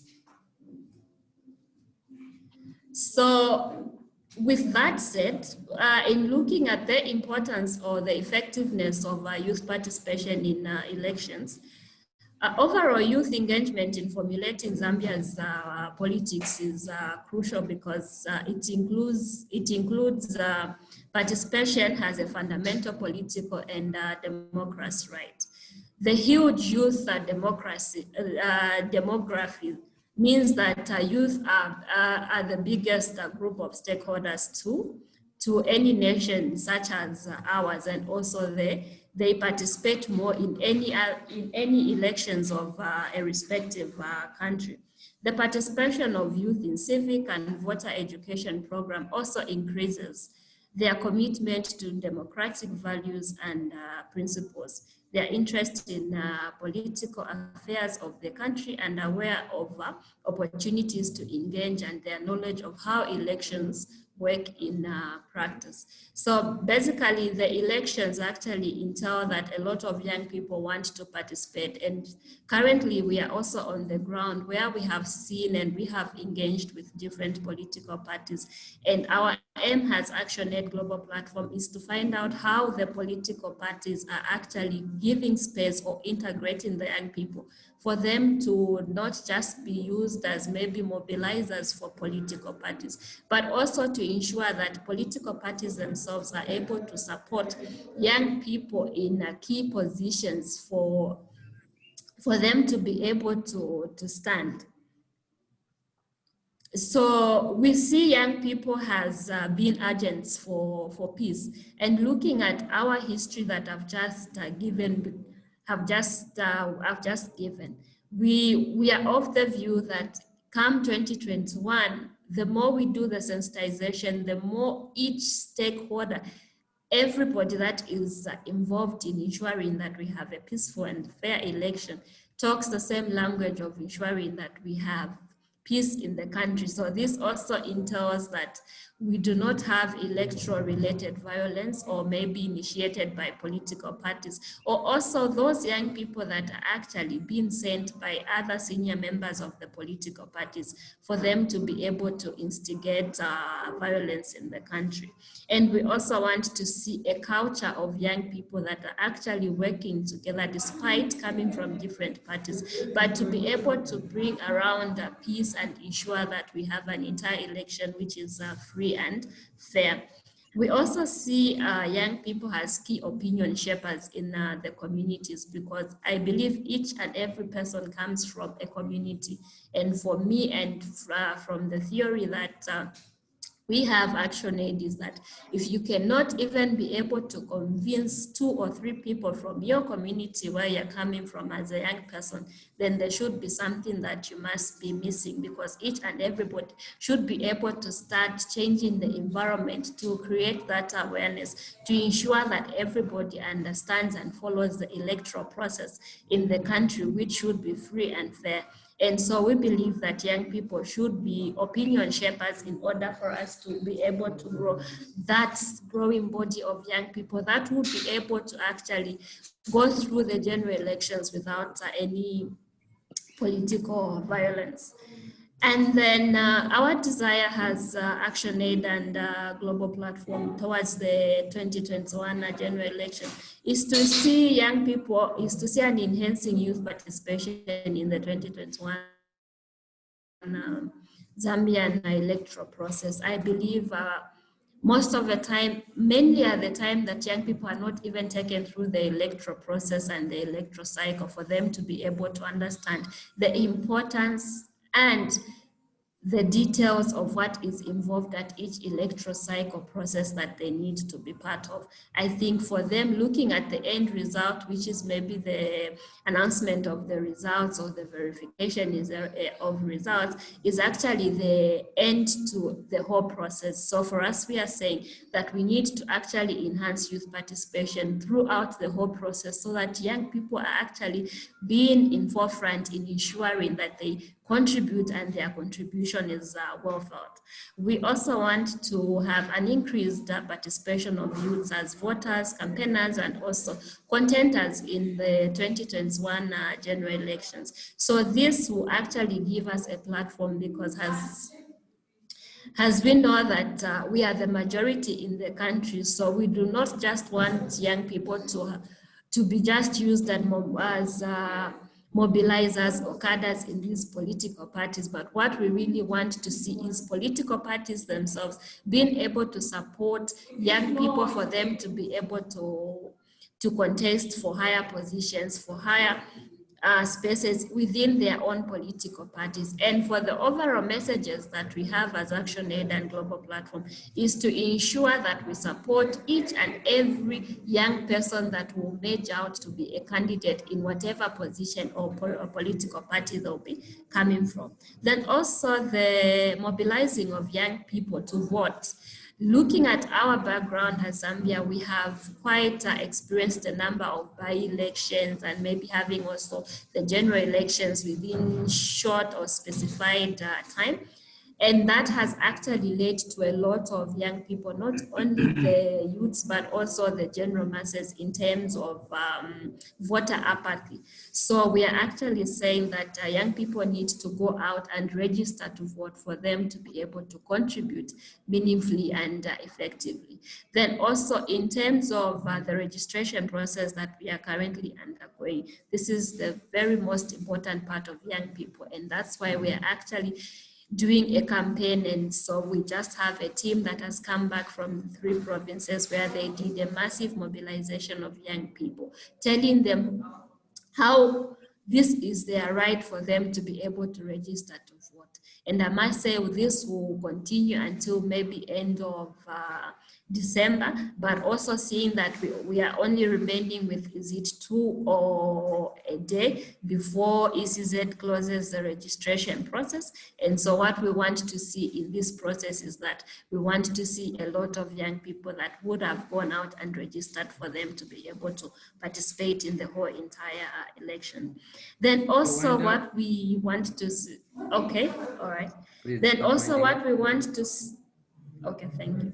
Then also what we want to see is developing a youth manifesto where young people can be able to share and also be able to keep on the look from the political presidential candidates, so that they can be able to see which political party is actually bringing out issues of young people strongly for them to be able to make informed decisions in which candidates they'll be able to vote for.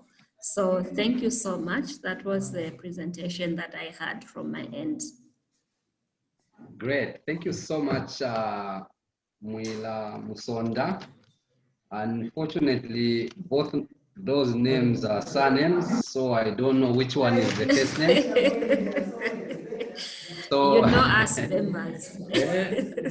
My traditional cousins are a problem. Thank you so much, Mwila, though, for the serious engagement that you have brought to the fore. Can I ask you to mute your mic, please? Those who are not speaking, okay, please mute your mics. And a number of great points have come out from Mwila's presentation. Of course, speaking as ActionAid, but also as Global Platform Zambia. And some of the things are that ActionAid and Global Platform, they engage with various stakeholders, including parliamentarians, who are a key stakeholder in terms of policy and legislation. But also, she says that there's a concept that was developed in terms of engaging youth in the elections, but also in the electoral process.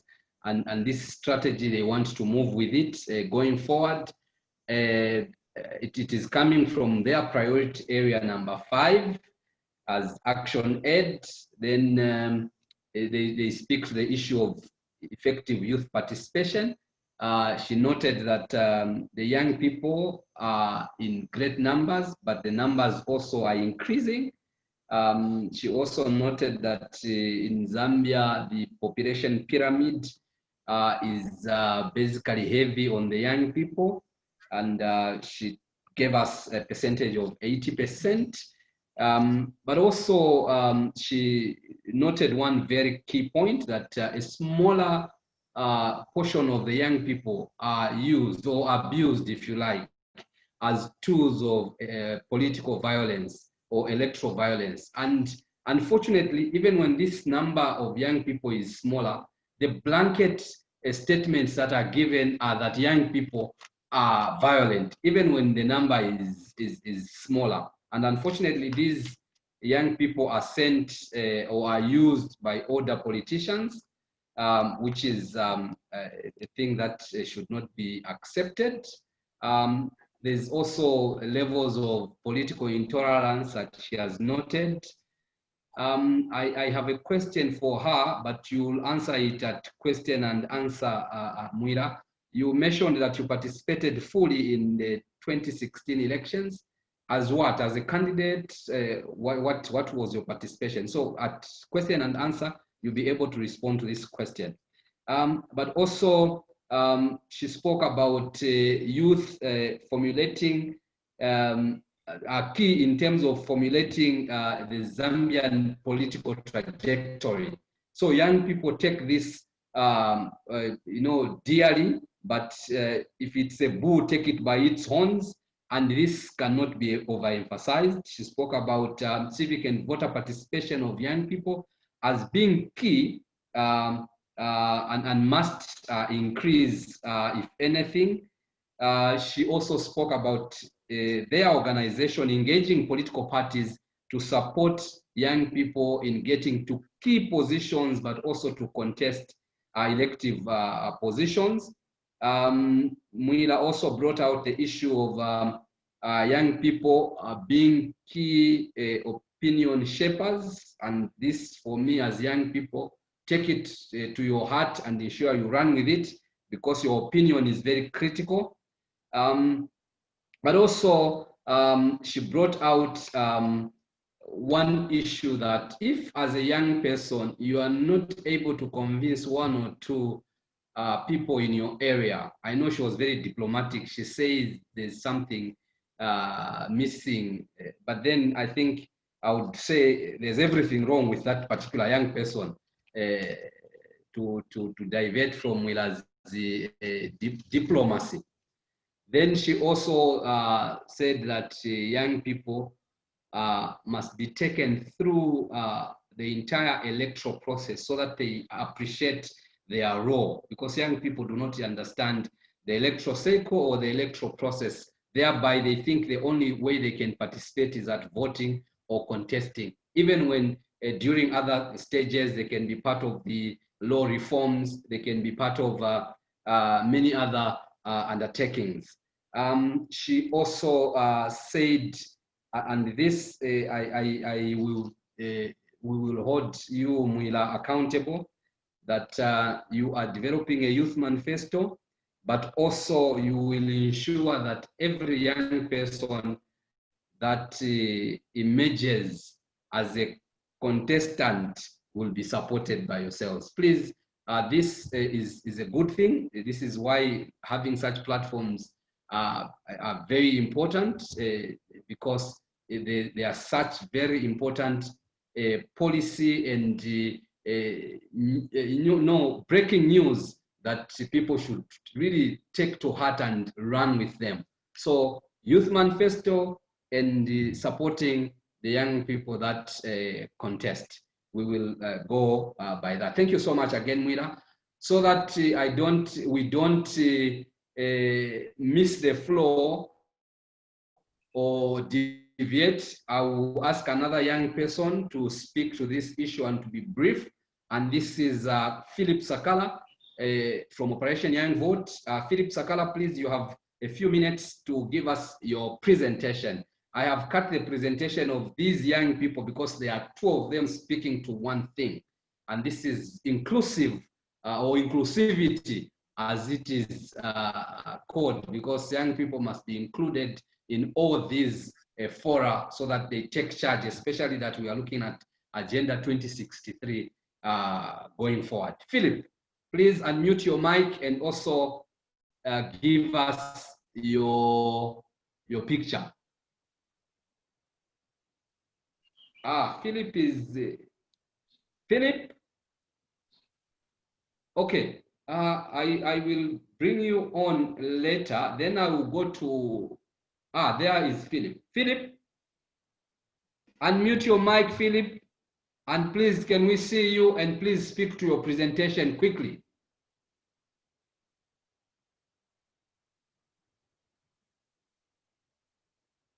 Hello, Philip, can you hear me? Philip, are you able to hear me? Wow. Okay. We seem to have a technical challenge there. As and when Philip is ready, we will bring him on board.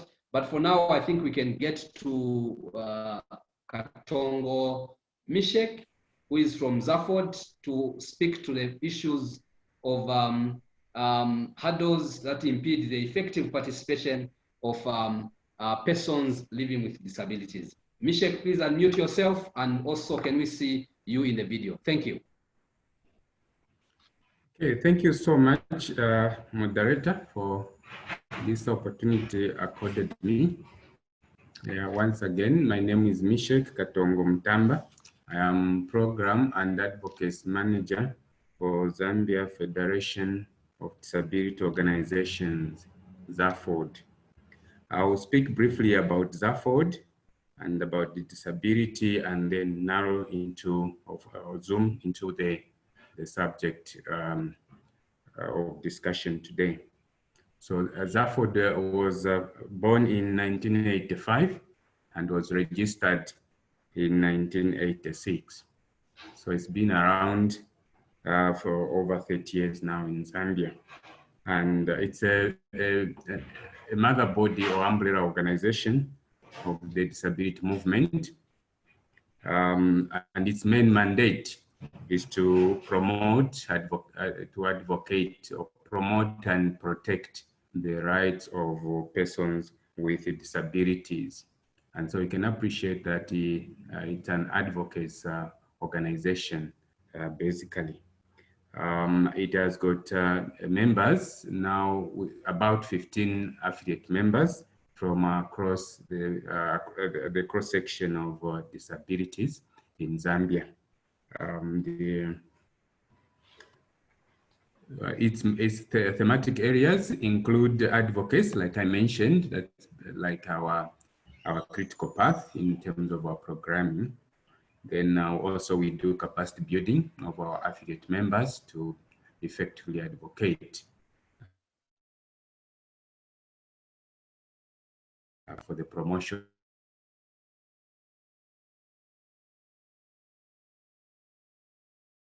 Right.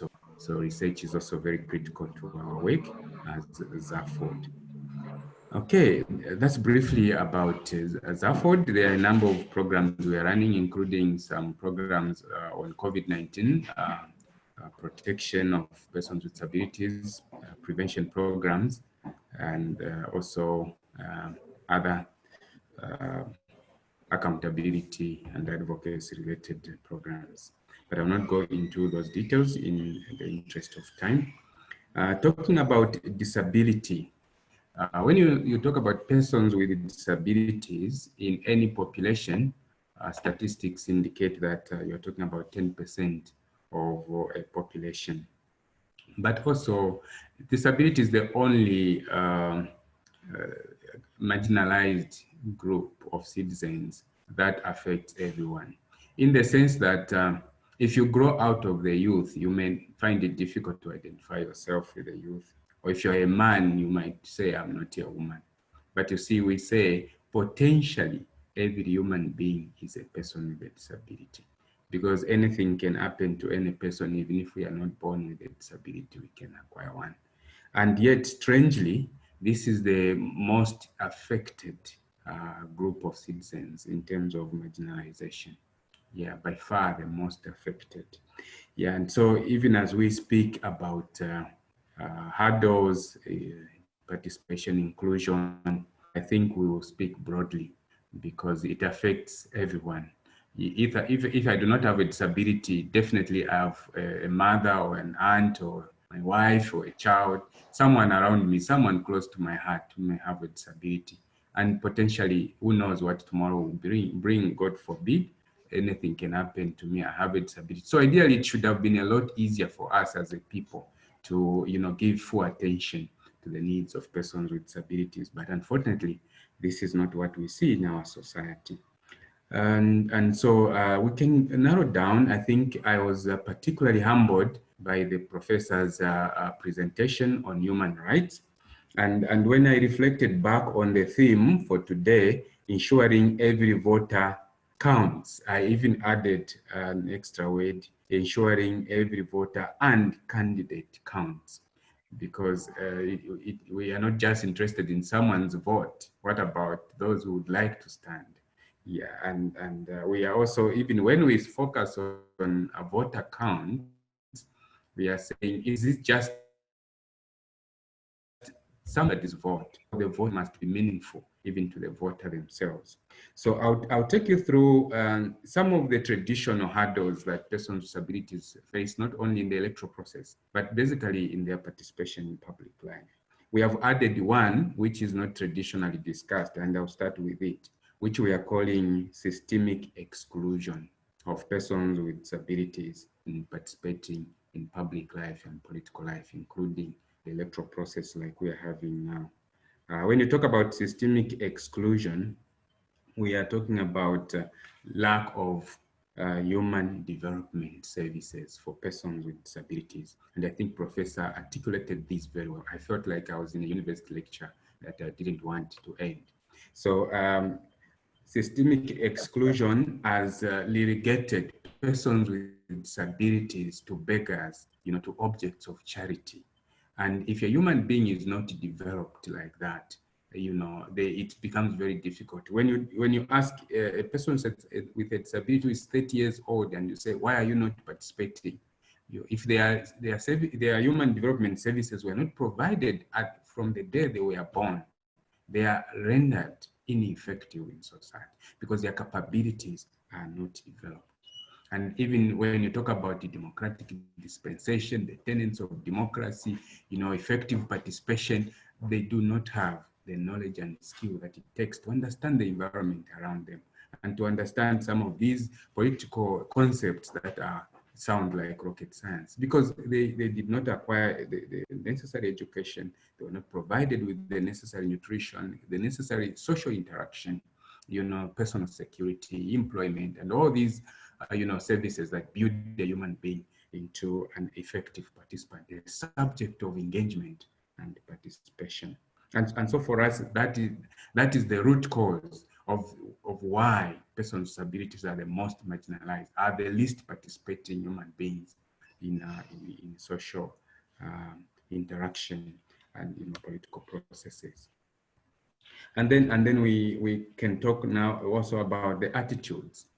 Okay, now attitudes affect both persons with disabilities and the public, because the public has labeled persons with disabilities as ineffective, as incapable, okay, as not human beings who can add value to national dialogue, national development, and democratic dispensation. So it affects their personal self-esteem.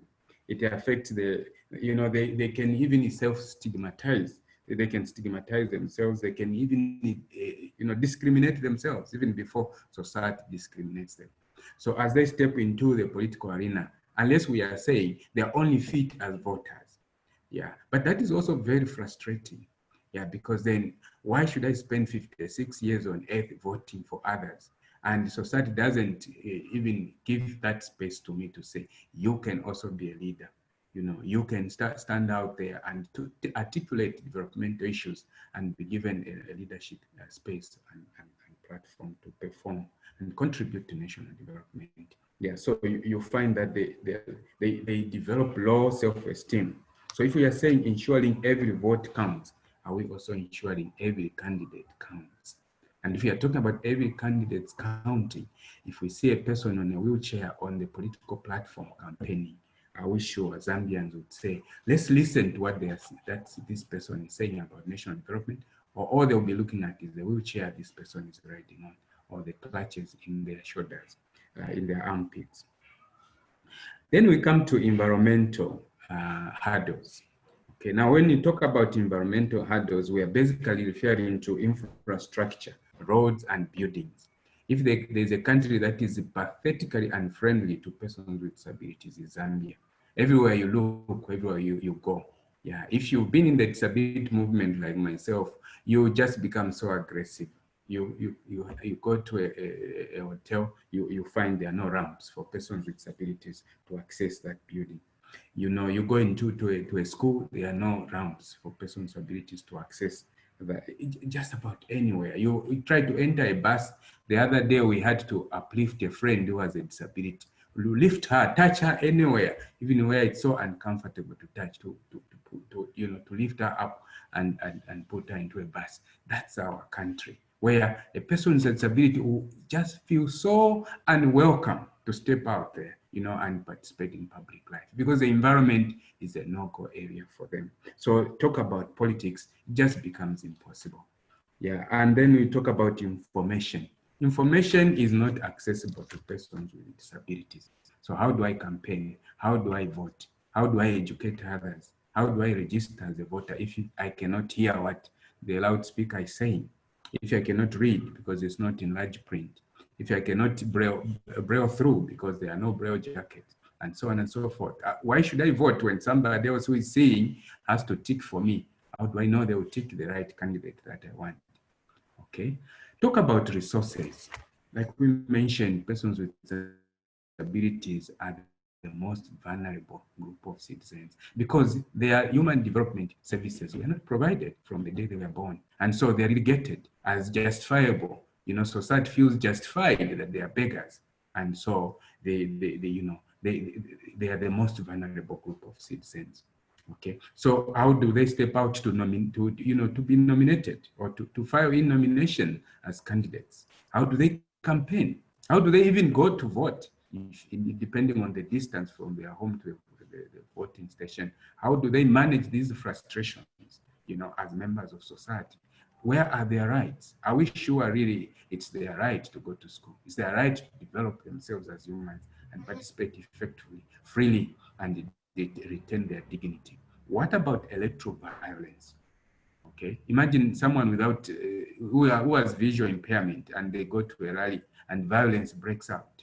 They don't even know where the panga is flying from, where to run to. Yeah, so they are completely discouraged even before they step out of their homes to participate in what we perceive as their right, which never exists in our society. Look, let's talk about the polling stations. Some of you may be aware that ZAFOD sued the Electoral Commission of Zambia in 2011. The case was that ECZ was extremely unfriendly to the participation of persons with disabilities in the electoral process.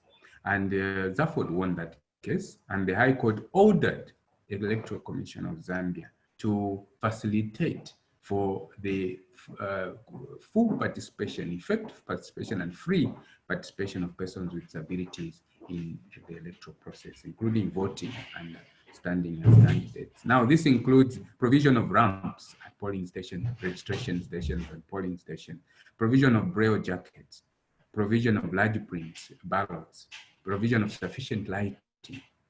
Are these things being provided by the Electoral Commission of Zambia? The answer is partially. Okay, so the Electoral Commission of Zambia, like most governments around the world, will claim the resources are not sufficient to address the needs of persons with disabilities. But are they sufficient for other groups of citizens? Okay, so what affirmative action have we taken as a people, as a government, as a society to ensure that our brothers, mothers, cousins, wives and workmates, can also freely express their democratic right and other human rights? Okay, yeah, so we demanded, we have asked ECZ to filter disabilities on their voter register and voters card, so that it's easier for them to plan. Okay, at polling station X, we expect this type of disability, persons with this type of disabilities to vote. So what do we need to provide? Are these things so complicated for Zambia to do, for ECZ to do, to put even a portable ramp by the polling station, just to ensure that persons with disabilities can be motivated, can be encouraged to step out and participate in these democratic processes. Talk about institutional hurdles. We're talking about rights, freedoms, and inherent dignities that the professor labored earlier on to articulate. He didn't labor to articulate in the sense of saying he couldn't find the information. I'm saying he labored in the sense of saying, look, I've spoken my entire life, to societies, to students, to families, to the world, to say, look, this is not negotiable. Yeah, human rights are not negotiable. We have to provide them so that every human on earth, regardless of their social status, of their physical ability or inability, as we put it, they will be able to retain their dignity. And dignity surely should not be negotiable. How do you start lifting a woman into the bus, touching her everywhere because the system does not provide for transport that is disability friendly? These are issues that we are talking about broadly. In view of your time again, moderator, let me move into recommendations. I think the earlier presenters have referred to some of the recommendations, such as affirmative action.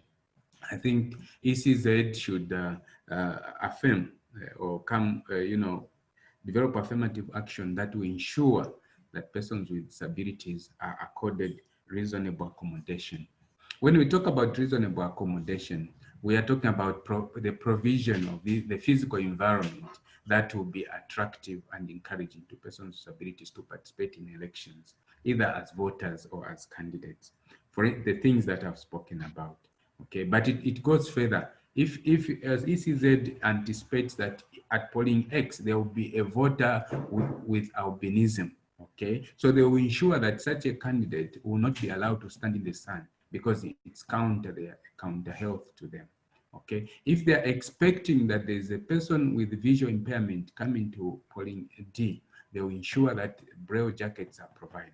If there's someone who needs a sign language interpreter, they'll put one at that polling station. We are a poor country and we feel our systems are low, but there are certain things that are simple logic. Yeah. There are certain things that are simple logic. Moderator, you can actually do a portable ramp made out of wood by a simple carpenter at a workshop. And you ask ECZ and they will tell you, no, this is not our building, we are renting. Honestly, is that how far our poverty goes as a country, that we cannot make a portable ramp and put it at a polling station to allow someone to roll in with their wheelchair, to allow my aunt to roll in with the wheelchair and exercise their democratic right? Some of our excuses are shocking. Very loud and clear. We hear you, please. Some of our excuses, moderator, are shocking, in as much as we claim to be a poor country and we have limited resources.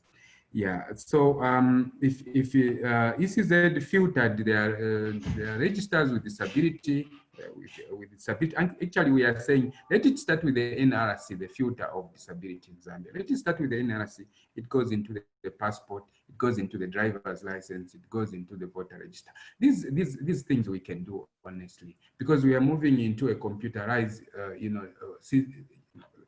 system of managing our national data. So it should be pretty easier, honestly, it should be pretty easier as a country for us to know and plan ahead and facilitate for the participation of every citizen in our electoral processes and public life in general. And finally, on recommendation, is resource support. Actually, for persons with disabilities, we cannot argue around saying, you need money to go into politics. Already, if you have listened to my presentation, they are systemically excluded by virtue of not having their capabilities built from the time they were born.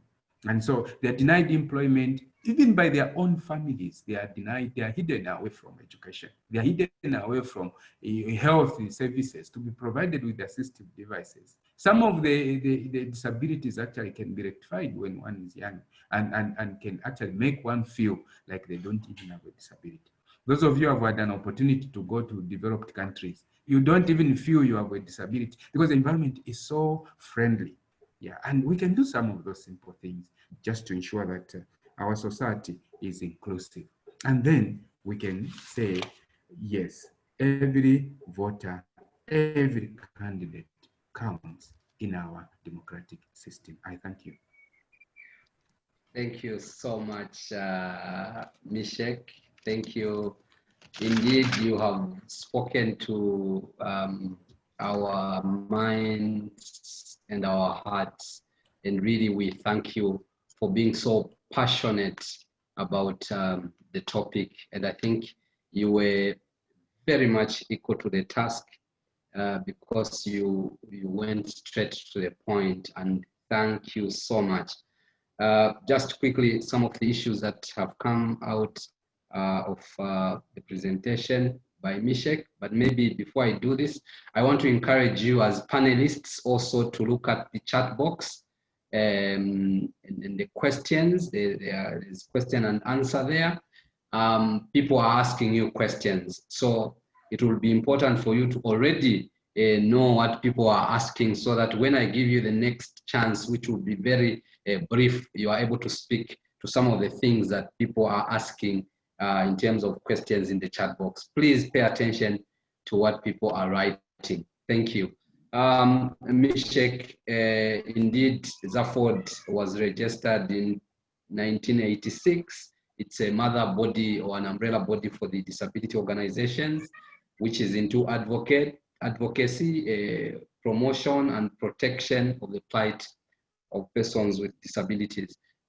Please, I'm just summarizing some of the points that came out for the benefit of those who could have missed one or two. They have 15 affiliates at the moment, but also they are into research in terms of theme and advocacy. And he said, one thing that I have learned is that 10% of the population are people living with disabilities. And this is a group that he says is the only group that is basically fully marginalized by society. And he said, mentioned something that is really very true, that disability affects everyone. You may not be disabled today, or you may not be living with a disability now, but maybe you have a relative, and we are all potential persons to live with disabilities. He acknowledged the presentation by Professor that was so candid on the issues of rights. But also he added to the topic, he said it should not only be ensuring that every voter counts, it should be every voter and every candidate. He added candidate counts. In terms of the hurdles, he mentioned issues of systematic exclusion, that there's really lack of development of persons with disabilities, but also we have relegated them to just being beggars, or to those to receive handouts or donations, if you like. He also spoke to the issue of attitudes, which really is detrimental, and this challenge of attitude brings in trauma. They feel traumatized, but also they can also even go as far as self-discriminating, having low self-esteem.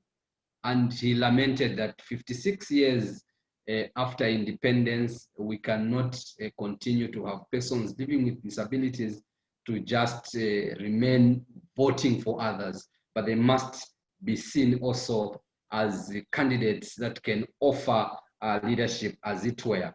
He spoke to the issue of environmental challenge, and this is basically infrastructure, roads and buildings, no ramps in many registration centers, and in just many facilities where persons with disabilities, where all of us seek services, including persons with disabilities.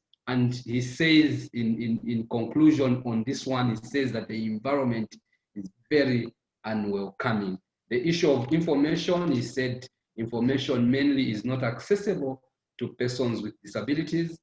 And he appealed that the ECZ must find a way of filtering information with regards to persons with disabilities so that every center or in the time of elections where they become polling stations, they must know that in this polling station, we are expecting a person with such a disability and they will be taken care of. They will be accommodated as it were. He said the rights, freedoms, and dignity of persons with disabilities are really compromised and are not there. Recommendations, he spoke to the issue of affirmative action by the ECZ on persons living with disabilities, and that they must be accorded a reasonable accommodation.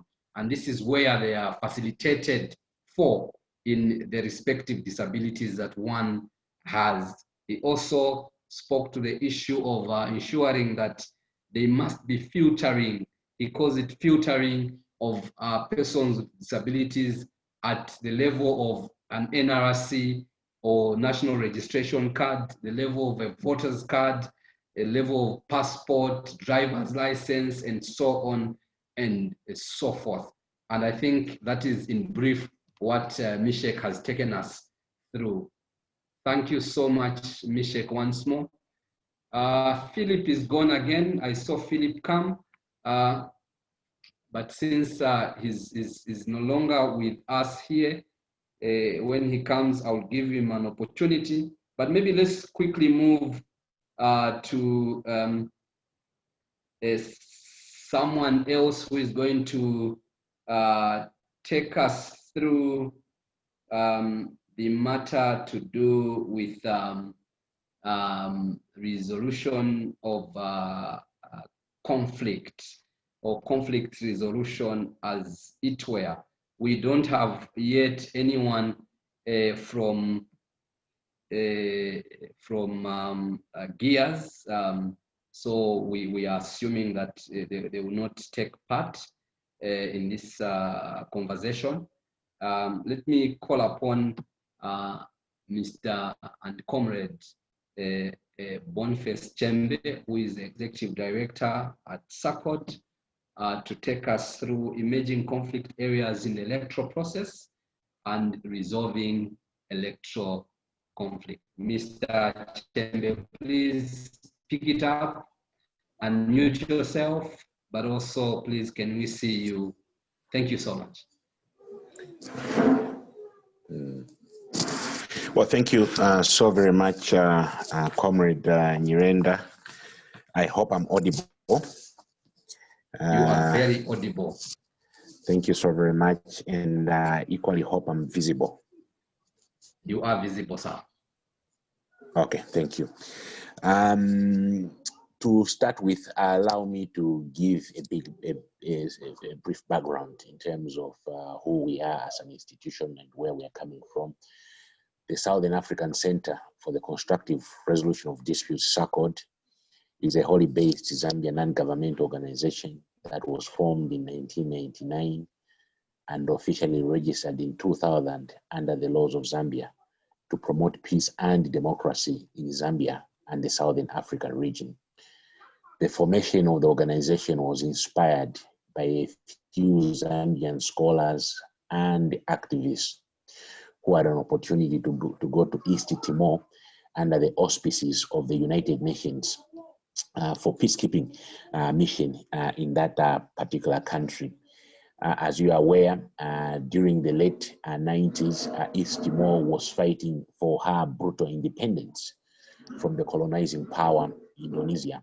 And whilst there, these Zambians witnessed the horrors that come along with war, maiming, bloodshed, destruction to both private and public property, and the list is endless. And when they came back to Zambia, they said, well, look, we do not want to see what we witnessed in East Timor. Therefore, what is it that we can do to prevent such horrors from being witnessed in our country, but also in our region. Hence the idea of SACCORD being born, and its formation was contributed to by a number of nationalities, and some of those who were in the forefront were Swedish nationals. So 1999 formed, officially registered in 2000, and since the formation, the organization has operated under long-term strategic plans. Our 2014 to 2018 strategic plan recently expired, and we are currently implementing our 2019 to 2024 strategic plan, and again with a specific focus of promoting peace and democracy in Zambia and the Southern African region. To that extent, we have 3 key program areas that we are currently implementing. The first key program area is called the Peace Building and Conflict Prevention Program. And it is under this program that we deal with all aspects of conflict and peace building within the country and in the region. Examples of what we are currently doing include helping Zambia to undertake the voluntary process of what is called the Continental Structural Vulnerability Assessment, which is a continental mechanism, an African Union mechanism for all countries that want to assess their vulnerabilities. And Zambia becomes only the 3rd or 4th country on the continent to volunteer to such a mechanism. So we just finished one of our planning meetings a few days ago together with the AU and of course the Common Market for Eastern and Southern Africa. And starting January, we will go out, we'll go flat out, looking at the different facets that are deemed to be vulnerabilities, from the economy to climate change, you name it, to see the extent to which those vulnerabilities come to the fore and how we can help mitigate them as we draw closer to the 2021 general elections. Of course, other things include the issues of war economies within our region.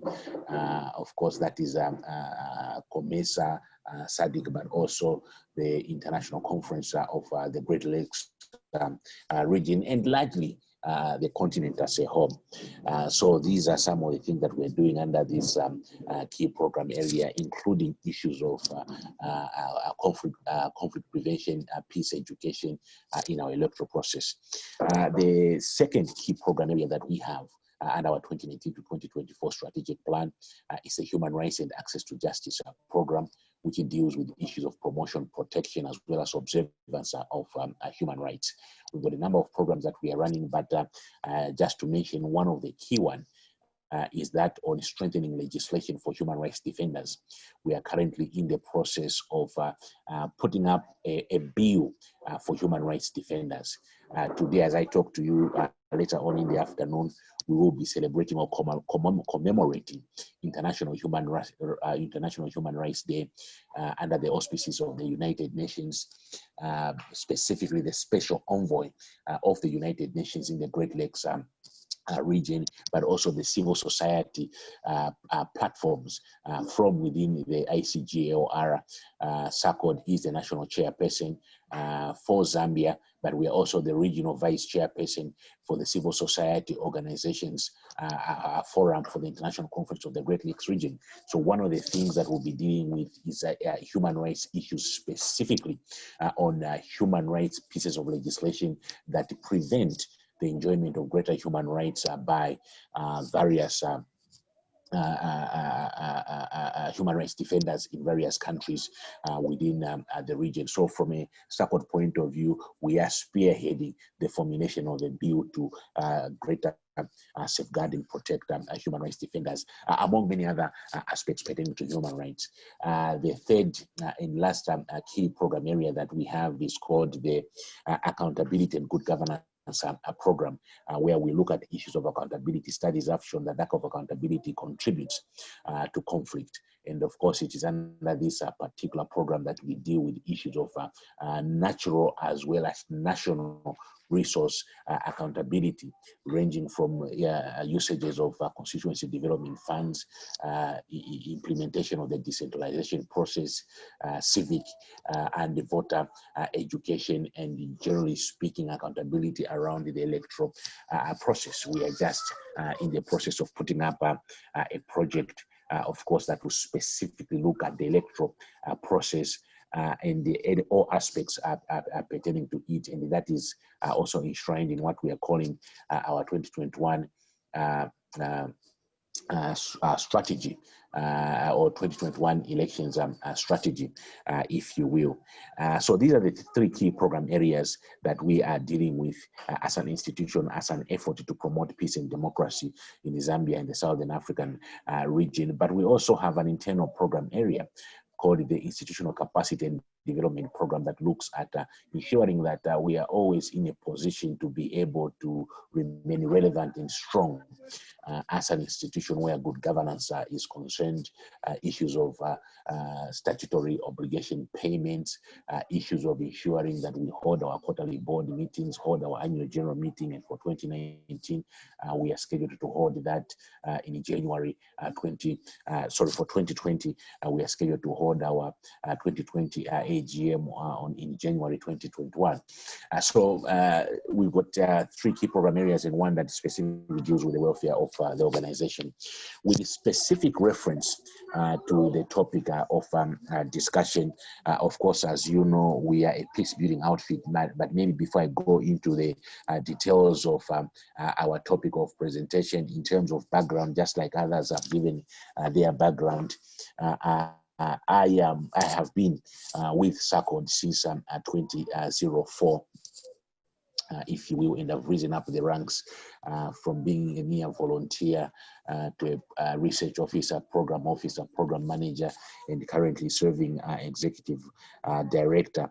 And over and above that, I have been a part-time lecturer with the University of Zambia of Political Science, where I teach various subjects ranging from politics in Southern Africa, but also seconded to our staff college in Kamwala, where I teach our men and women in uniform in the issues pertaining to international conflict management, regional and international security, but also strategic management of military affairs. I'm also a researcher, but also a consultant, and I do publish in my own little way some materials which I'm also able to share with members of the global community or international community, as it were. So this is who I am in terms of academic background. I hold a Bachelor of Social Science from Stockholm University in Sweden. I hold a Bachelor of Arts degree with major in Political Science and Minor in Development Studies from the University of Zambia, and I hold a Masters of Arts degree as a Fulbright scholar from Eastern Mennonite University in Virginia in the United States of America. So I'm a political scientist, but also a peace builder at its very best. In terms of zeroing into indeed, what Mr. Chembe, just a second. You bring in a wealth of expertise and experience. I would like you now to get to the topic, speak to the topic in the next 7-8 minutes. That's fair enough, moderator. I'll summarize the key pointers in terms of the emerging conflict issues and what is to be done as regards to them. I'll start from a broader scale and zero in into specifics. In terms of the first key emerging conflict from a SACCORD point of view, it is the fact that we continue to remain with the same constitutional and legal framework that characterized the country during the 2016 general election, and which provided, or which was, a serious source of conflict to our nation. Issues of the judiciary or the courts of laws, but also gaps in the constitution itself, and most of the lacunas which have given rise to a lot of tension and difficulties in our country. For example, on account of the constitutional and legal framework, our nation is currently faced with a very heated debate on the eligibility of our Republican president as to whether he is eligible or not to stand in the 2021 general elections. Of course, there was a constitutional court ruling, which some or many stakeholders have said that provides a basis for him to be eligible and to stand in the 2021 general elections. And other schools of thoughts or other individuals have come forward and said that, well, look, no, what the constitutional court actually put forward does not tally with what is in the constitution. So the constitution and some of the lacunas that are provided in it continue to breed tension in our country, and these are matters that are very serious. Of course, again, pertaining to our constitutional and legal framework, another key issue that has brought about attention in our country is the process that the Electoral Commission of Zambia started yesterday. That is the registration of prisoners so that they're eligible to vote in the 2021 general elections. The Constitutional Court again did pass a judgment that, well, look, prisoners should be allowed to vote, to register as voters and ultimately participate as voters. So what the ECZ is doing is implementing a court ruling done by the Constitutional Court.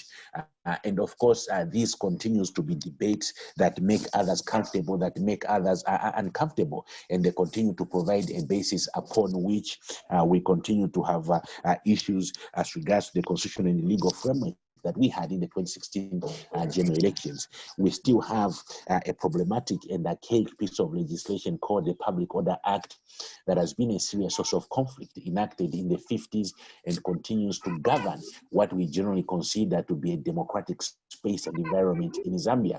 It is a source of conflict if you talk to many stakeholders ranging from or those in political society, those in civil society, and the list is endless. We had hoped that by now would have amended the Public Order Act so that at least some of the contentious issues are addressed, and that ultimately it provides an environment that allows everybody to enjoy their basic freedoms of expression, association, as well as assembly. Unfortunately, that is not the case. We still have problems again with the Electoral Process Act.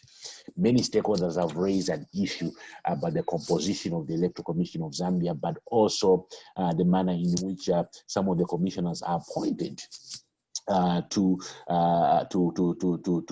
the commission, and as to whether it provides an opportunity for us to really have a fair electoral process that provides a level playing field. So we have a same constitutional and legal framework, which unfortunately has not changed on account of Constitutional Bill number 10 having fallen off. And of course, there still is a huge debate as to whether Bill number 10 was the right process or not, but it had offered an opportunity at least to look into these matters. Without that, we will be going into the 2021 general elections on the 2016 constitutional and legal framework. And clearly, this is one of the key emerging issues, conflict issues, in view of some of the aspects that we have provided.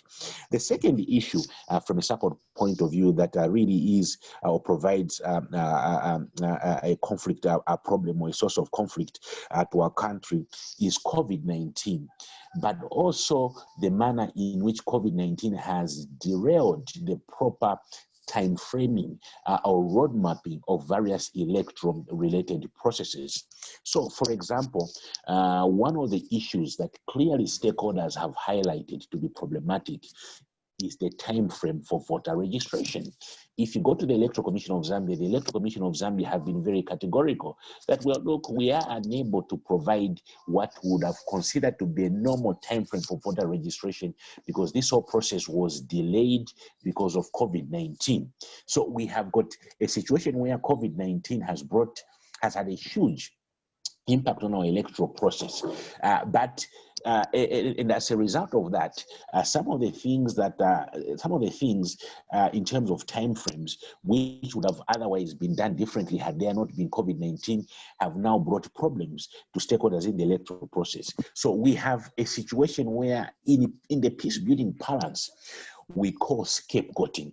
So what we are increasingly seeing is a culture of scapegoating of the Electoral Commission of Zambia by almost all different stakeholders, almost seemingly pointing out that the ECZ perhaps is responsible for even the short period of time that we have for various electoral processes that we have between now and the 2021 general elections. And the challenge with scapegoating is that when it is done in a systematic manner that we are seeing it right now, pretty much coming from various stakeholders, the end result will be erosion of confidence that the people may have in the ECZ, and you can actually extend this erosion of confidence in our institution beyond the ECZ. You could even extend it to the judiciary. And when you have people or citizens lose confidence in their state institutions in as far as their mandate is concerned, what you have is a situation whereby people would now want to resolve their conflicts, not within the established institutions, but on the streets. And when we have conflicts being resolved on the streets, that's a serious recipe of civil strife or chaos. And in many African countries have actually shown that when this happens, then you have a problem. So we have a situation where COVID-19 has brought about a lot of scapegoating on the Electoral Commission of Zambia to an extent that we are almost making our commission become very, very, very hopeless or helpless in as far as the execution of their mandate is concerned. And from a peace building point of view, scapegoating is incredibly problematic. We would want to even extend the impact of COVID-19 to the economic dimension.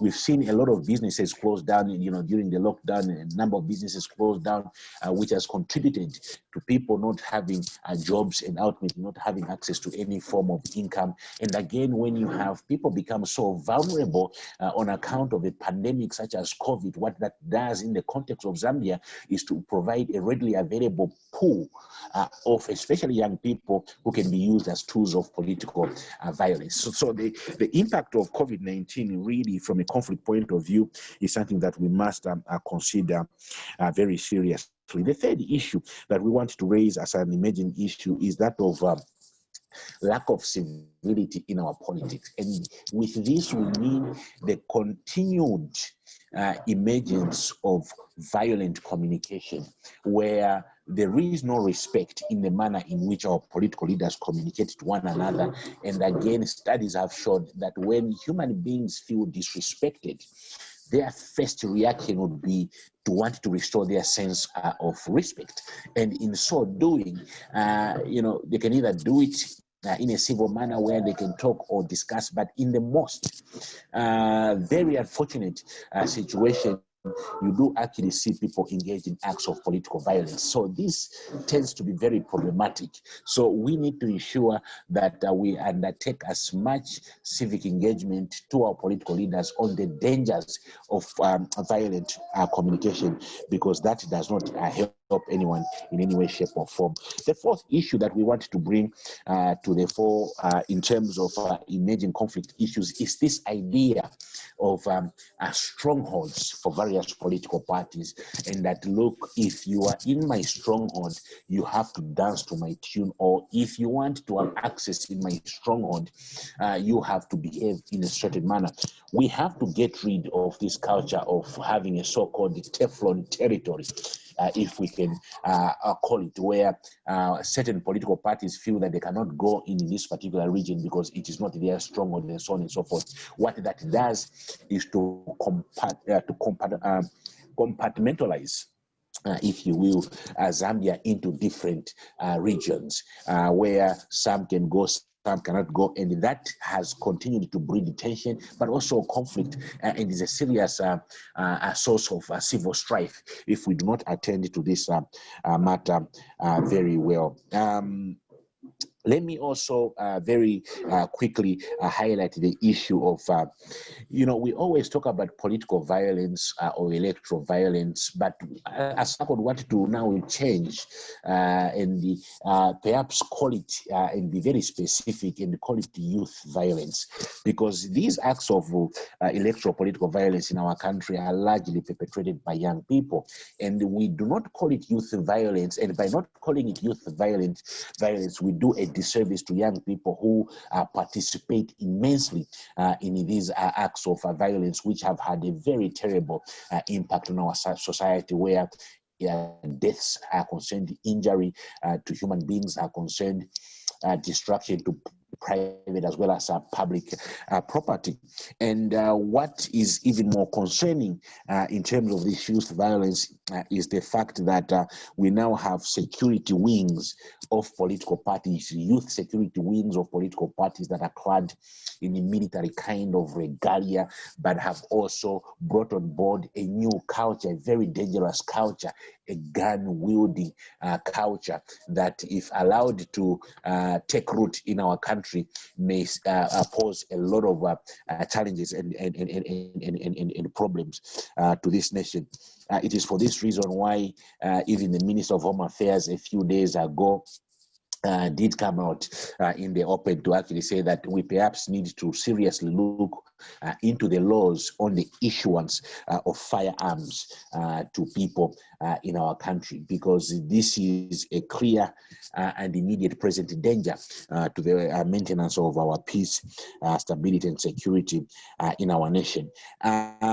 So let me end on those 4 or 5 pointers in view of the 7 minutes that I was given by our moderator in terms of the emerging issues, but going a step forward in terms of what is to be done on all of those that we've just mentioned. If we're to ensure that, one, we do not erode confidence in our established state institutions, and that they continue to command the confidence of our people, whatever judgments that are passed by our courts of laws, whether constitutional, supreme, or otherwise, have to be respected. If we take an attitude and approach that we will only accept others and will reject others, and we shall fight on and so on and so forth, this will lead to serious problems in our country. The law, but also the judiciary and other state institutions are put in place to basically help us peacefully resolve conflicts or differences when they arise. It is therefore the responsibility of all citizens to be in a position to respect the decision that the courts of laws make, whether that be the issue of the presidential eligibility, whether that be the issues of prisoners voting, whether that be the issues of ministers who stayed in office when parliament was dissolved and them having to pay back, whatever decision that the constitutional courts or the courts of laws make. As a people, the time is now for us to start respecting those, so that we do not do damage to our democratically established institutions. We do not want to start resolving conflicts or battles on the streets as opposed to these established institutions. Number 2, in terms of COVID-19 and scapegoating, what we need is a very productive and progressive engagement. So if, for example, the Electoral Commission of Zambia insists that due to limited time frames, we cannot extend the A, B, C, D process, we want to appeal as SACCORD that civil society organizations have done it in the past. Formulate an alternative roadmap, electoral process map that you can present to the ECZ that, well, look, we have this alternative and we believe that this is viable and it can be done in such and such and such a manner, so that we convince the ECZ on the basis of ideas. We convince state institutions on the basis of ideas, as opposed to mere scapegoating, to mere accusations, which are a very serious source of conflict. Political parties can do the same. They can provide an alternative roadmap to what the ECZ can do, and on the basis of the engagement, reach some kind of compromising. Allowing scapegoat will not in any way, shape, or form. In as far as lack of civility in our politics is concerned, as SACCORD, we believe that actually our political stakeholders need more help. They need help in terms of understanding non-violent communication. And this is a skill. It is not something that you develop overnight. It's a capacity that needs to be developed. So we need to engage with them, train them, build their capacity in non-violent communication, so that through that, they are able to adjust and ensure that their engagement is something that speaks to the needs of the people, and that it is not something that is left to chance.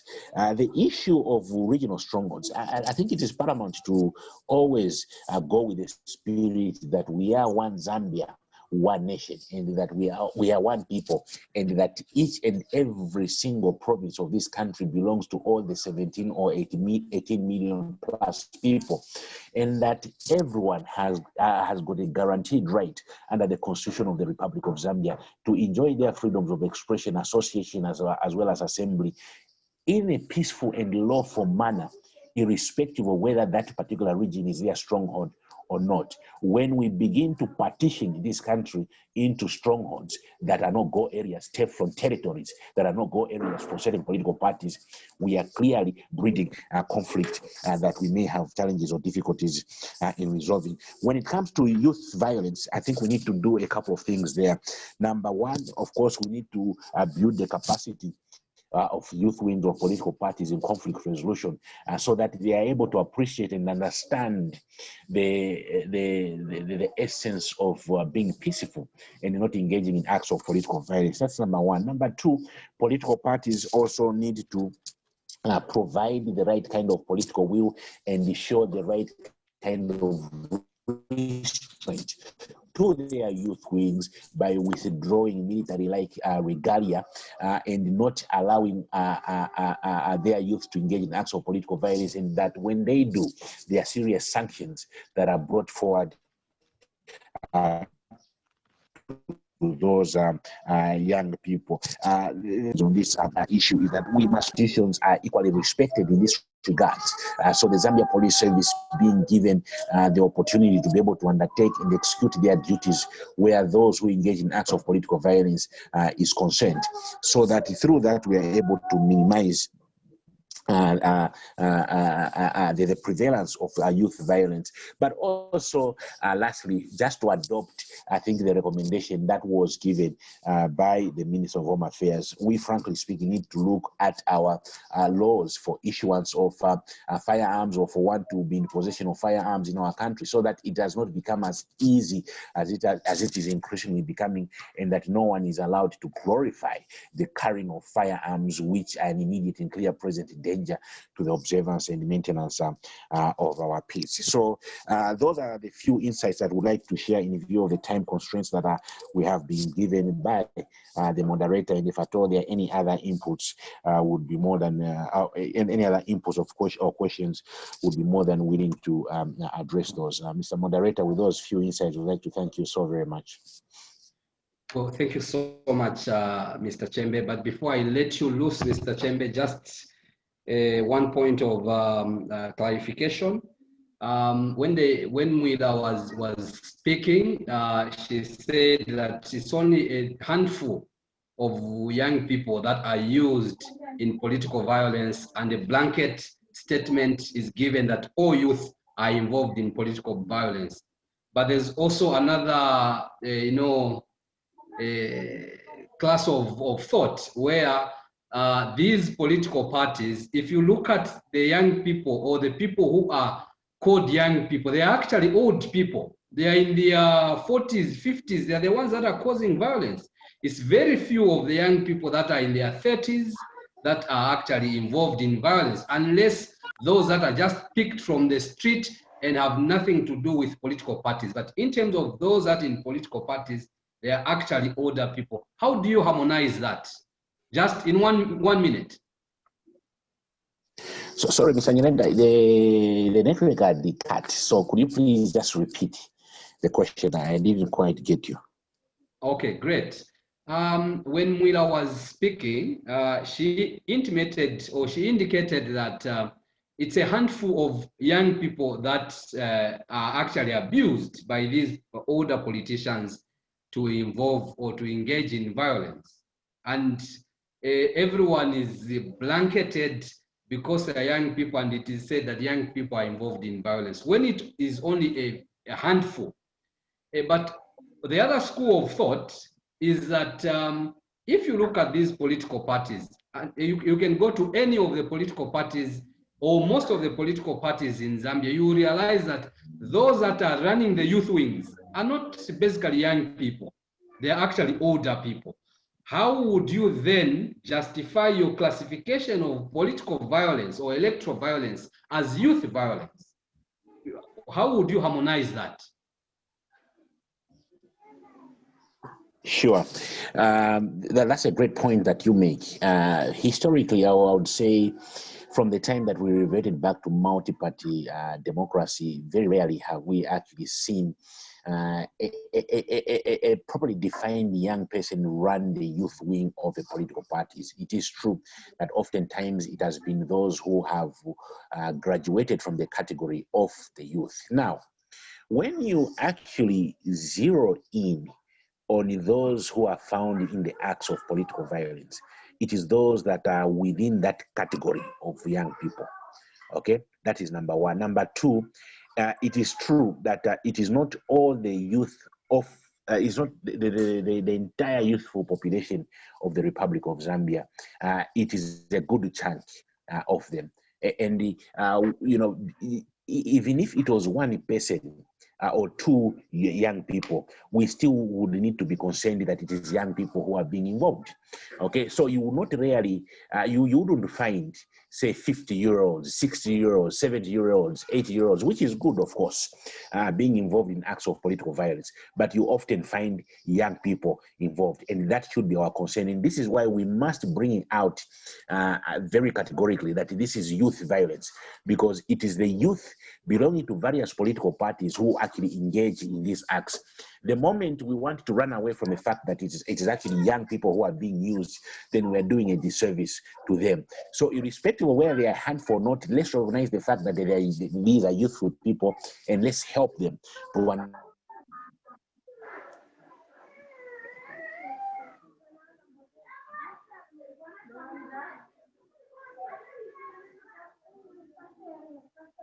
Mr. Chembe seems, are you there, Mr. Chembe?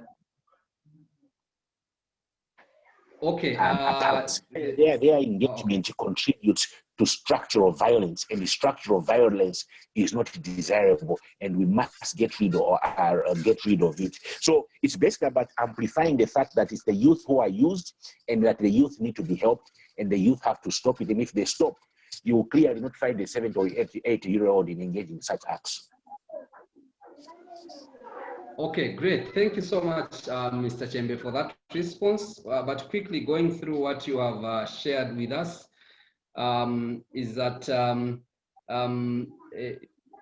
SACCORD was born in the year 2000, and it is wholly owned by Zambia, or registered in 2000, if you like, wholly owned by Zambia and Zambians. It is into peace and democracy, also inspired by many Zambians that attended some engagement in East Timor, where East Timor had challenges that had befallen them in terms of violence, civil strife, and so on and so forth. You spoke to issues of your strategies and your key program areas: peace building and conflict prevention, also human rights and access to justice. You also spoke to the issue of accountability and good governance programs, but also you came to the issues that probably, in a way, breed tension in the country. One of them is the Constitution. You say that the Constitution is the same Constitution that we had in 2016 that bred those challenges and the issues of the courts and so on and so forth. And we still have these tensions going on because we are at the same or with the same constitutional document. Then you also spoke to matters of the eligibility of the president, and the court ruled on that, but also the lacunas that continue to breed tension, the lacunas in the Constitution. The issue of also the issue of registration in the prisons for prisoners who are yet to vote, the program that commenced yesterday by ECZ. You also brought to the fore the issue of the ACEC Public Order Act. It is continuously bringing challenges and tension on the Zambian political and electoral scene. The matters to do with the composition of the Electoral Commission of Zambia, that is all under the constitutional framework and laws, or legal framework, if you like.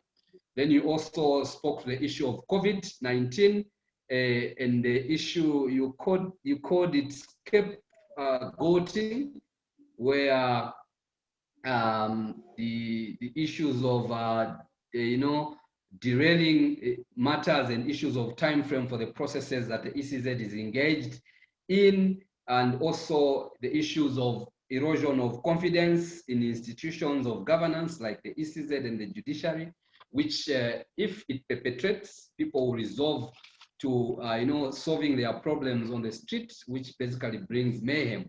And the other side of the COVID-19 is also the lockdown, which essentially meant that people had to survive because there was no source of income for a number of citizens, especially the young people. You spoke to the issue of lack of stability in our political arena, where there's continued use of violent communication or hate speech, if you like.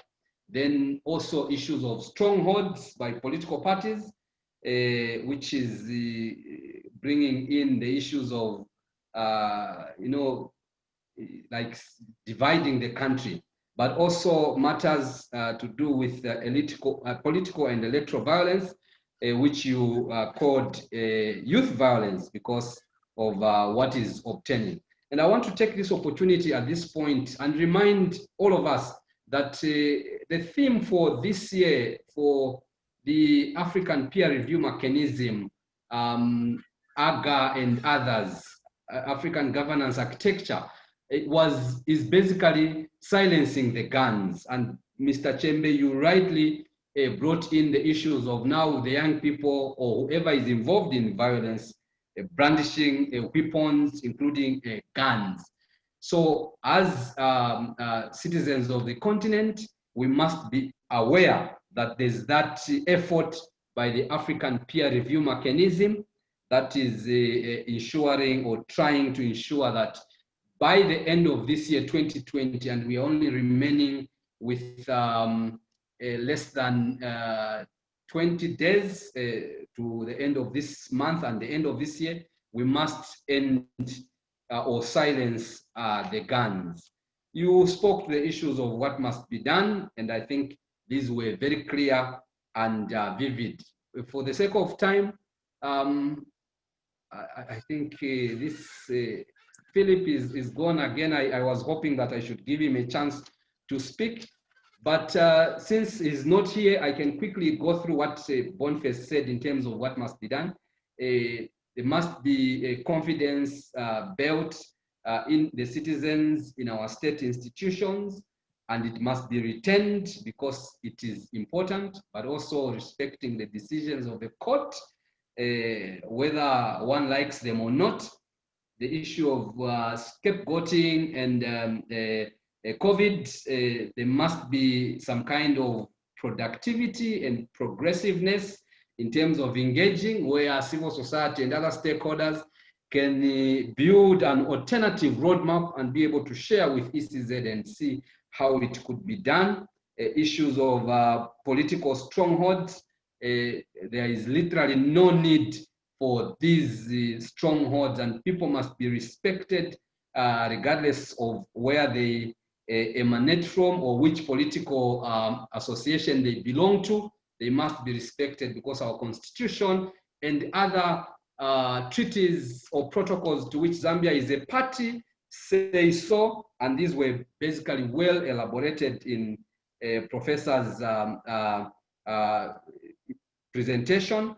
But also our political leaders or political persons, they need serious capacity building, so much such that the issue of violent communication, the issue of hate speech must not be part of our political dispensation. Ladies and gentlemen, distinguished panelists, I hope you have taken chance to look at the chart there and the questions that have been asked to each one of you. There was supposed to be a presentation by Mr. Chipenzi or Gears, or someone from Gears, should I say, on key considerations to ensure voters' rights of all are being honored, upheld, and respected. I think in all fairness, in all matters that we have discussed from the first discussion to what Mr. Chembe has given us, we have literally spoken to some of these issues. But maybe just to bring a few out so that we are on one page. One of the issues that need to be considered so strongly is the issue of the respect for the rule of law. I think the rule of law must be upheld, especially by the duty bearers. I'm saying we must all uphold the rule of law, but most especially, hello? There's someone? I'll give you 2 minutes, Professor, to comment later. Yes. I'll give you some time to comment, Professor. So the respect for the rule of law is very critical. We have laws in our country, both the constitution and the legislation or acts of parliament that emanates from it, which speak to the issues of the electoral process and so on and so forth. If we are going to respect the laws or the rule of law, then we are going to ensure that every voter's right is respected. For example, Zambia has a law, the Electoral Process Act, number 35 of 2016. If you go to section 7 there, it speaks to the issue of continuous voter registration. But look at the mayhem and the challenges that we have today in just acquiring the voter's card.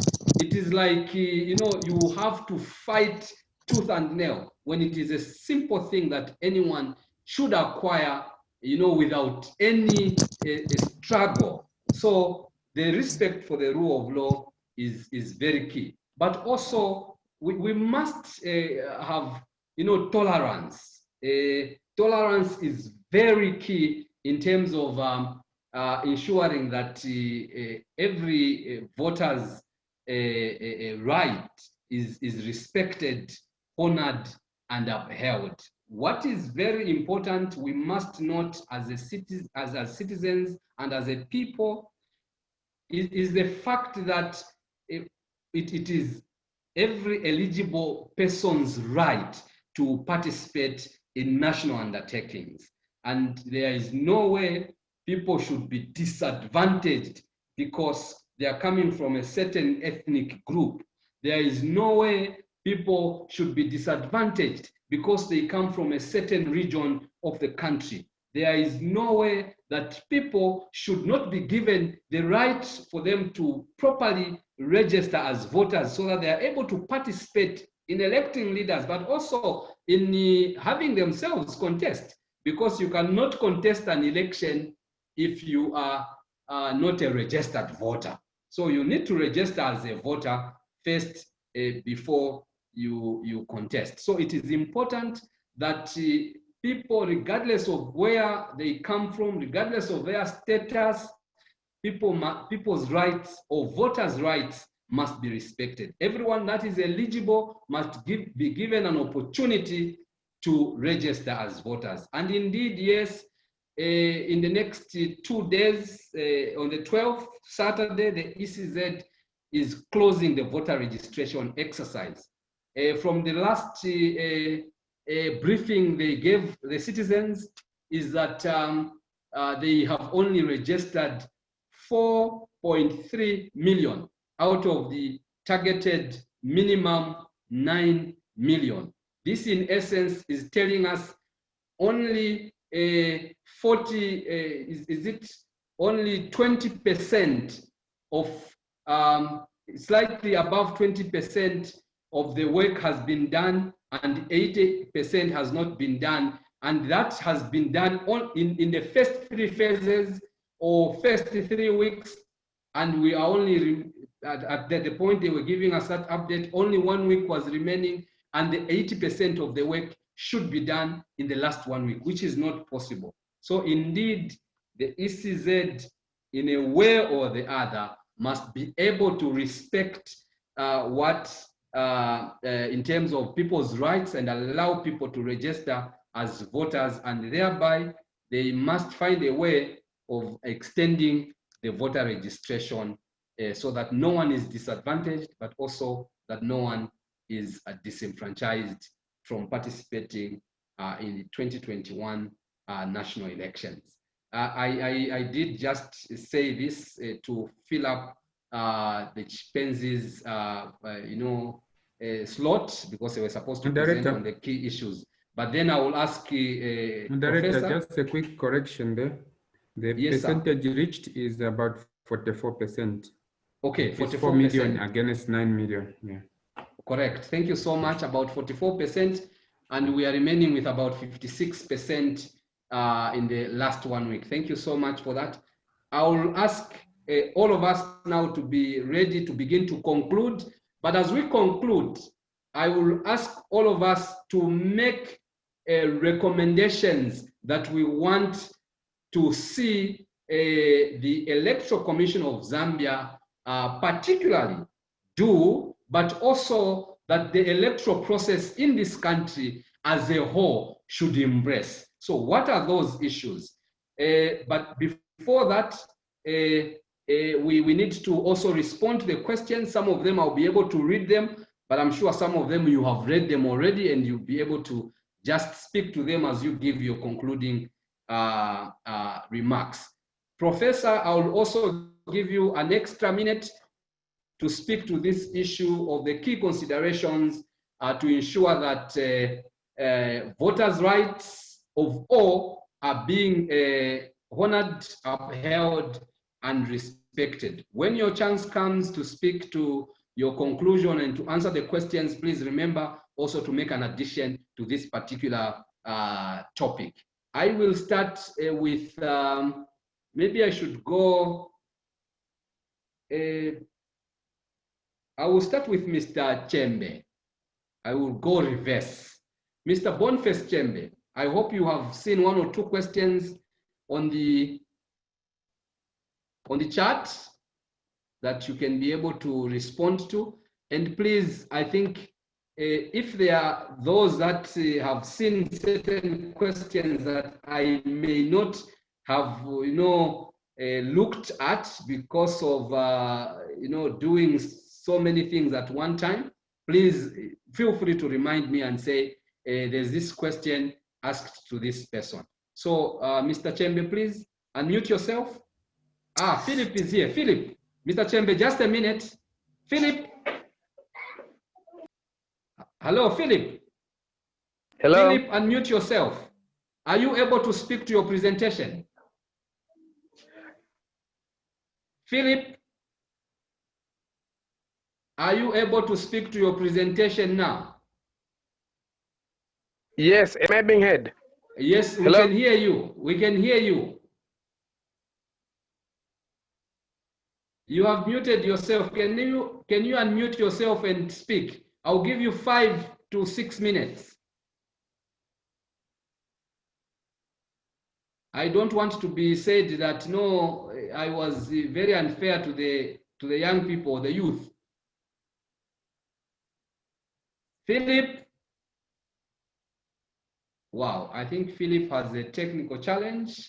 So I will again go to Mr. Chembe. Unless Philip, you are ready, please.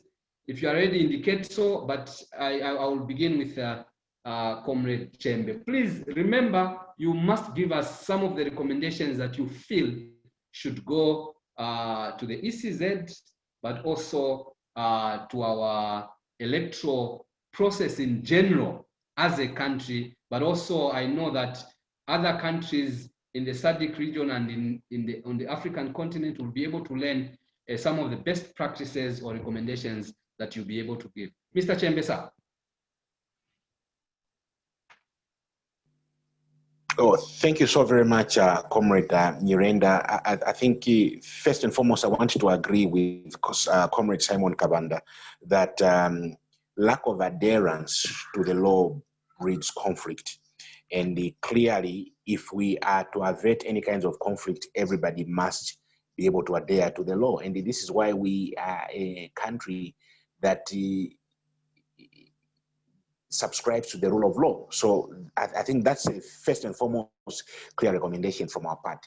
The second recommendation, which I unfortunately has rarely been listened to, even when we speak to stakeholders, is that Zambia is in dire need of support towards peace building. This notion that somehow Zambia has been peaceful and is an oasis of peace, and therefore investing in conflict prevention or any actions pertaining to peace building is a wrong one. It has to stop, and the stakeholders must please take heed that Zambia also requires a lot of support in conflict prevention. And this includes a lot of support towards peace education as a whole.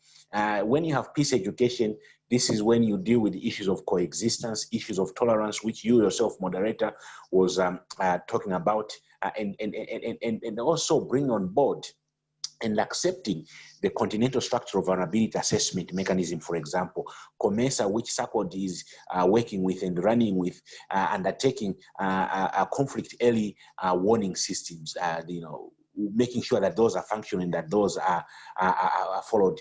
This is very important, supporting the country in peace building, specifically to the Electoral Commission of Zambia. It is absolutely paramount that they continue to be open and to have open door policy for engaging.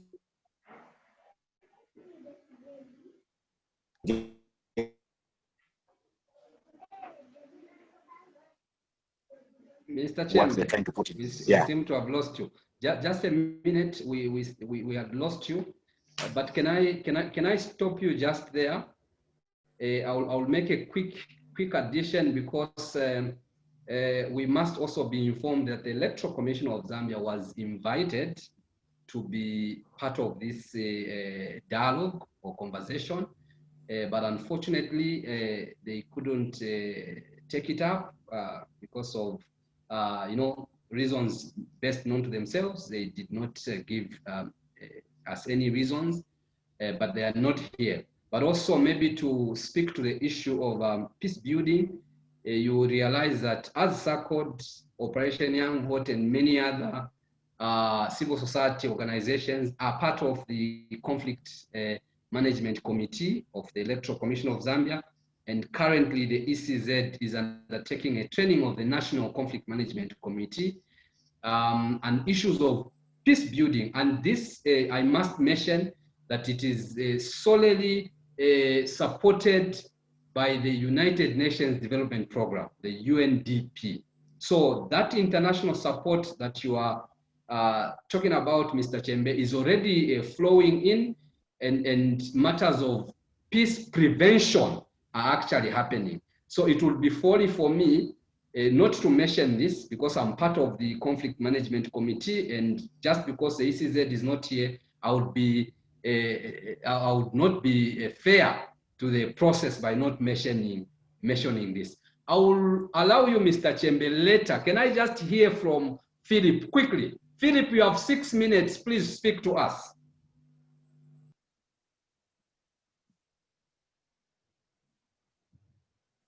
Philip, can you hear us? Can you hear me? All right. Hello? Please go ahead, Philip. You have 6 minutes to give us your presentation. Go ahead. All right. Go ahead. Go ahead. All right. Thank you very much. Thank you. My network was bad. Let me continue. Philip Sakala, coming from OIV, making a presentation on youth and elections in terms of participation. One of the things that must be noted is that youths constitute about 1/3% of Africa's population, and even as Zambia goes to pause next year, it is very cardinal that youths participate both in terms of voting as well as vying for political position. It has come with keen interest to note that youth have been used as tools of political violence. Youth have been used as tools of political violence in the sense that they do not participate in elections, but later are used as tools of political violence. Youths have not rose to the occasion in participating for elections. And this has been seen in countries in Africa, to be specific, Zambia. If we talk of parliament today, we have about only two youths that are active in parliament out of 100.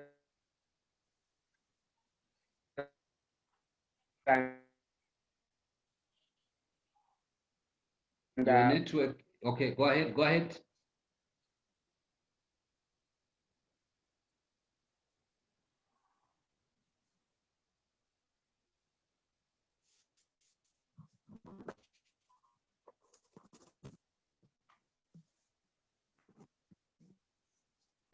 Philip, are you there?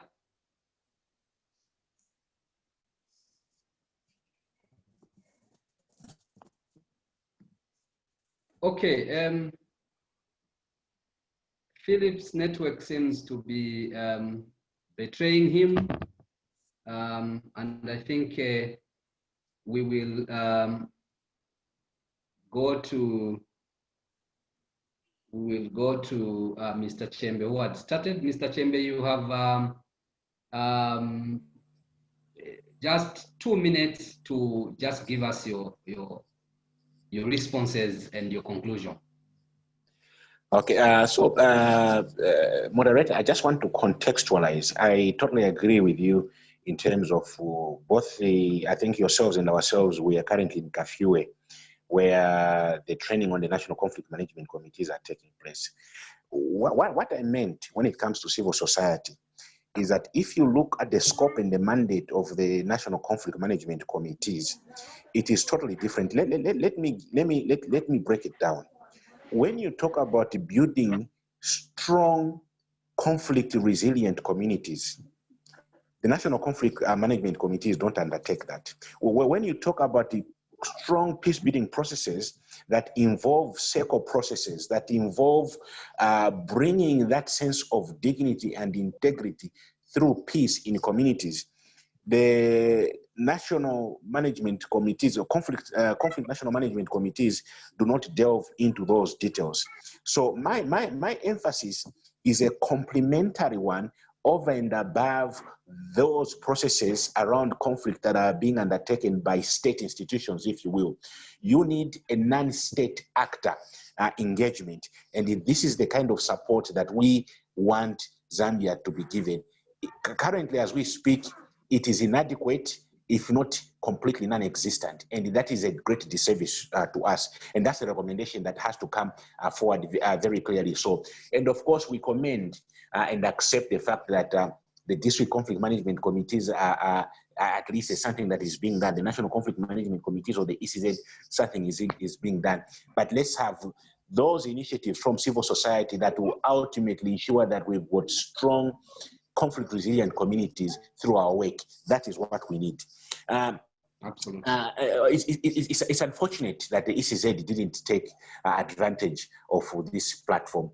Clearly, we need and we want this issue of scapegoating the commission to stop. And for it to stop, the commission must always avail themselves to platforms that afford the people of this country an opportunity to engage with them. So we want to appeal to them never to shun platforms of this nature. And if they do, explain why they are shunning. Keeping quiet is regrettable, it's unfortunate, and we hope that this kind of attitude from the commission will stop, because it's not, we mean well for our commission. We want them to be very successful, and part of that is to ensure that they are very consistent in stakeholder engagement. We also want to put forward in terms of recommendation, comrade, that as we engage in our democracy and governance process, let us always be solution oriented. Let us always be solution oriented, and let us always be constructive. When we use an approach that is brutal, that is simply of hammering state institutions, hammering civil society organizations, hammering political parties without being constructive, it will not help us. So we must ensure that the kind of language that we use towards one another is respectful. That is one. But two, it is not replete with violent communication. If we do that, it will go a long way in basically helping ourselves through the democracy, but also the peace that we want to see as a country. Let me also maybe as a way of recommendation state this, that every single society, whether that be political society, civil society, private sector society, or otherwise, must have respect for state institutions. State institutions have got a responsibility to provide to all of us. Where they fall short, let's be constructive and point out those shortcomings. Where they do well, let's commend them for doing well. So let's respect state institutions, because it is through these state institutions that we are able to peacefully and cordially resolve some of the conflicts that we have. We must never entertain the idea of resolving our conflicts on the streets. That is simply a source of civil strife, chaos, and ultimate suffering, which we will not allow anyone to fulfill their life projects. Well, thank you so much, Mr. Chembe, for that brief summary and the conclusion, but also recommendations. I will go to Mishek. Mishek, please give us your responses. If at all you have noted any questions for yourself, but also you can kindly conclude. Thank you so much once again, Moderator, for according me this brief moment. Yes, I think my conclusion and recommendation will take care, hopefully, of the questions and concerns that were raised by the audience and fellow panelists. First of all, it's also important to appreciate as ZAFOD that ECZ has responded to some of our concerns and recommendations, but we feel that a lot needs to be done if we are to ensure meaningful, effective, and free participation of persons with disabilities in the electoral process and in the dispensation of our democracy and overall in national development. I have 5 recommendations briefly that I can mention here. Number 1, we would like the Electoral Commission to review the Electoral Code of Conduct. I think this borders on electoral violence. Yeah, and we are saying among the citizens who are affected the most are persons with disabilities, because they have challenges in movement. Okay, and so if there is violence, it's a no-go area for them outright. And so we cannot, it's unacceptable that a civilized society would continue to grapple with this kind of violence. So Electoral Code of Conduct will minimize, may not completely stop, but will minimize, especially if it's effective. Number 2, we request the ECZ to increase stakeholder engagement and media awareness campaigns and information sharing on the electoral process. And this information sharing should be in accessible formats to all types of citizens in their different disability, impairments or limitations. Number 3, we want ECZ to reactivate the disability desk at their offices. When we were invited to a stakeholder update on the electoral process, we were assured that the disability desk at ECZ will be active and functional and responsive to the disability movement, but we haven't seen that to our expected level. So we want to really appeal in the strongest terms to ECZ to commit to this assurance that they gave, that the disability desk will be responsive to the needs of persons with disabilities. And number 4, we want the ECZ to respond to the High Court ruling, to implement the High Court ruling, because it was a court order, which includes the provision of ramps, sign language interpreters, braille jackets, large print, good lighting, and other facilities at polling stations, so that persons with disabilities will be encouraged and motivated to participate in the electoral process. And finally, we want the ECZ to filter disability on their voter register and on the voter's card. what we have received as feedback is that the officers who are registering voters are just looking at the disability that appears on the face. They are not asking voters to say, do you have a disability? There's nothing wrong in asking any citizen, even the president, when he goes to register as a voter, Mr. President, do you have a disability? Let him tell us, because some disabilities are hidden. If someone is hard of hearing, you won't tell by looking at them. And so we want the officers to be oriented properly so that disabilities can be filtered for planning purposes and ensure that no one is left behind. Thank you. Thank you so much, Mishek, for that brief and eloquent summary.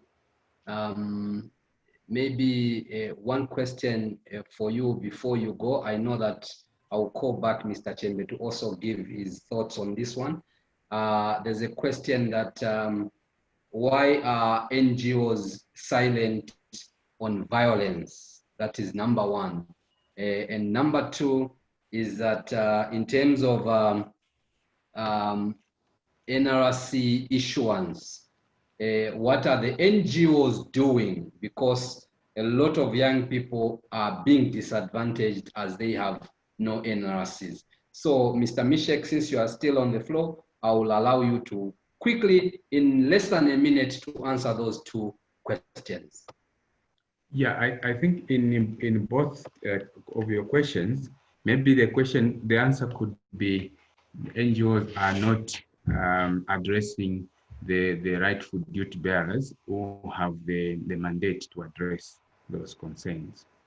For instance, on violence, I think when we appear in forums like this one, both of my major presentation area and in my summary, I've attributed to it. And whenever we go on radio, on television to speak to the nation, I think we have referred to violence as a very one of the biggest barriers for persons with disabilities to participate, not only in the political processes, but in public life in general. But coming to your question, I think maybe talking to the public may not be enough.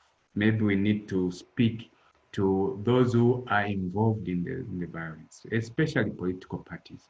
Yeah, I think this is an unwritten rule of society that when people are advancing these political agendas, they want to govern or they want to stay in government. They use unconventional means. They use unacceptable means. And so maybe we need to be speaking to those ears rather than speaking to the general public. We need to engage maybe these direct stakeholders, the leaders of political parties, and says, why don't you condemn violence? Why don't you speak to your cadres about it?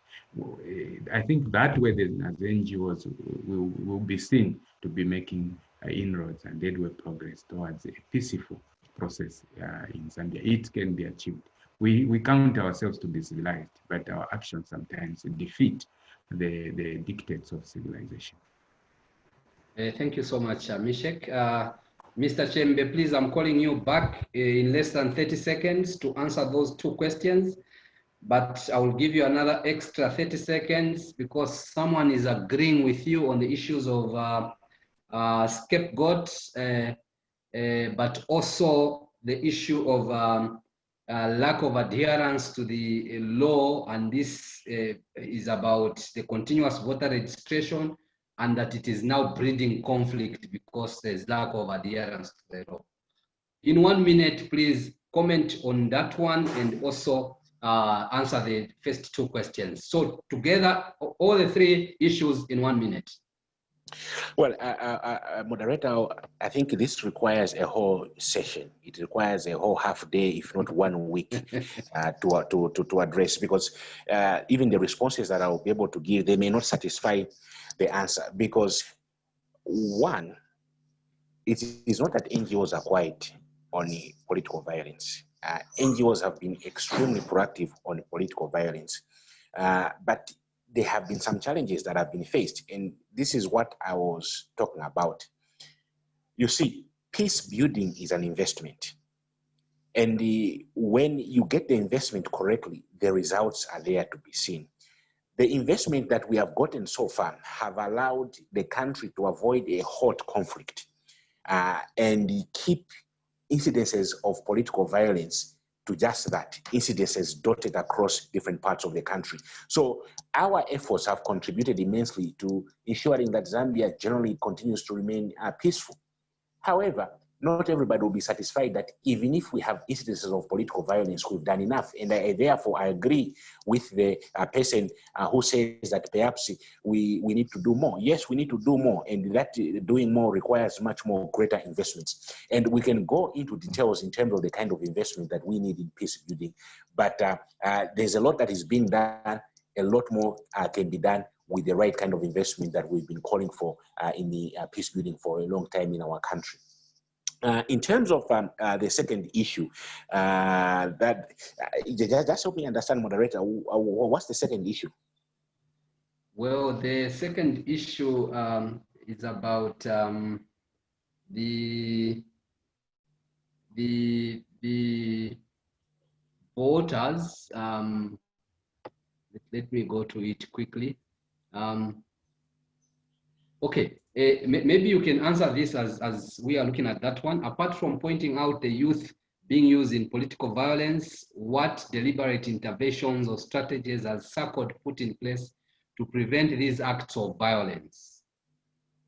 Well, we right now have a 2021 election strategy that will specifically focus on, one, capacity building youth wings of political parties in conflict resolution, but number two, engaging with political parties to ensure that we have peace pledges on this particular matter.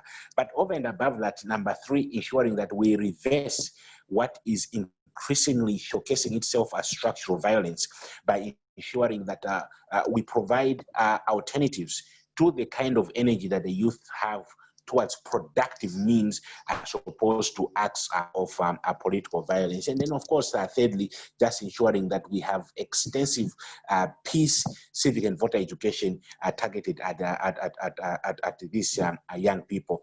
We have a big strategy that contains a lot of other interventions, but those are just the four quick ones that have popped up in my head right now.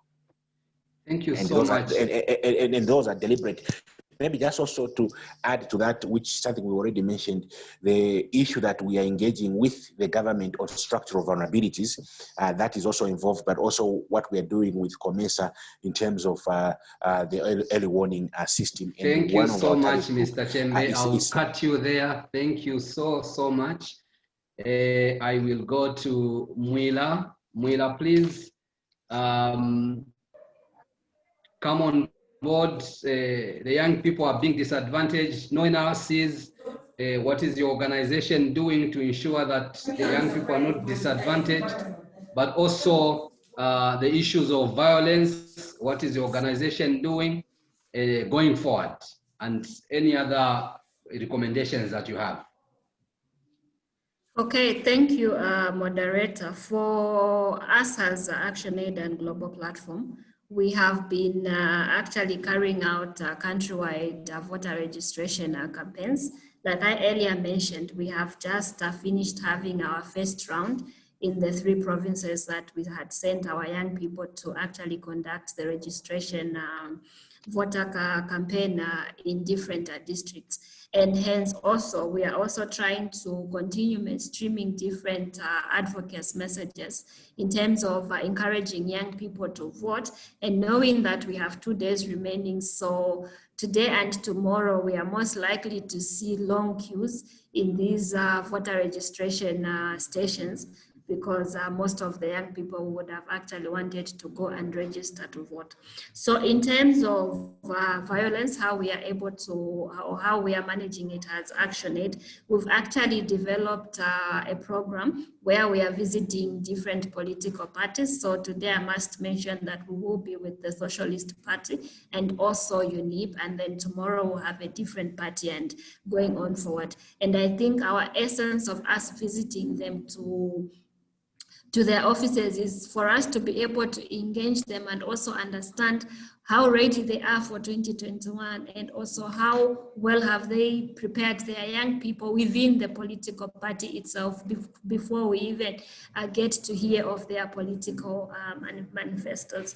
So in terms of violence, as we'll be meeting these political parties in their different offices, I think this is one of the key or strongest information that we'll be sharing with them, for them to actually start the advocacy or the awareness program in terms of violence within their own political parties, so that it does not actually come out and we do not even see any of the violence that we've actually been seeing in the past elections.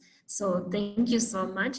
And in terms of the other comments that I had in the chats, some I had responded. For those people that feel that they need to get in touch with me, please, I'll be able to share my contacts, or you can be able to get them through the moderator for us to engage at different stages. Thank you so much. Before you go, Mwila, how does one participate in the formulation of the Youth Manifesto? Okay, so we have been going around to sit with different young people at a community level and also national level. So for those people that would want to participate, we will be able to have our first meeting second week of January, where we'll be able to actually bring in different key stakeholders for them to just come and give us their input, and also some of the technical things that they might want to see in the Youth Manifesto. So we'll be able to send out invitations to all civil society organizations. Great, thank you so much, Mwila.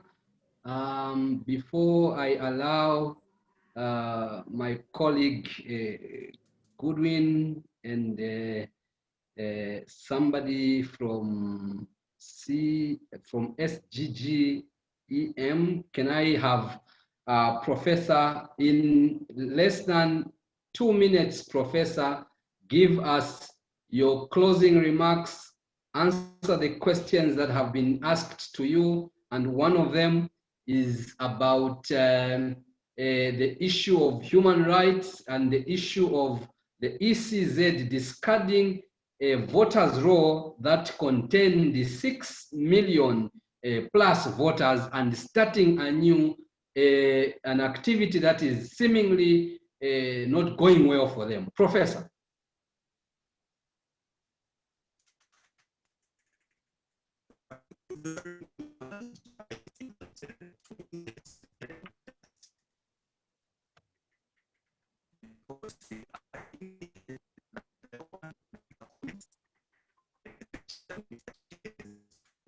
We are unable to get you, Professor. We can't hear anything, Professor.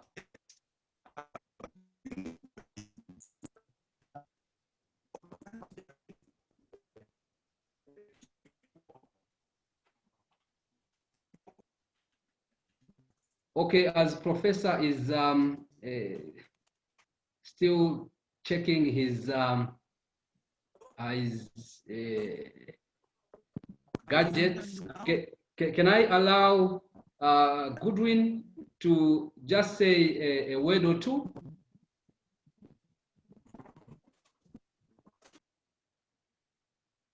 Professor, are you ready? Hello? Yes, hello? Is that Professor? Ah, your network is bad. We are unable to get you clearly, Professor. You can't get me clear even now.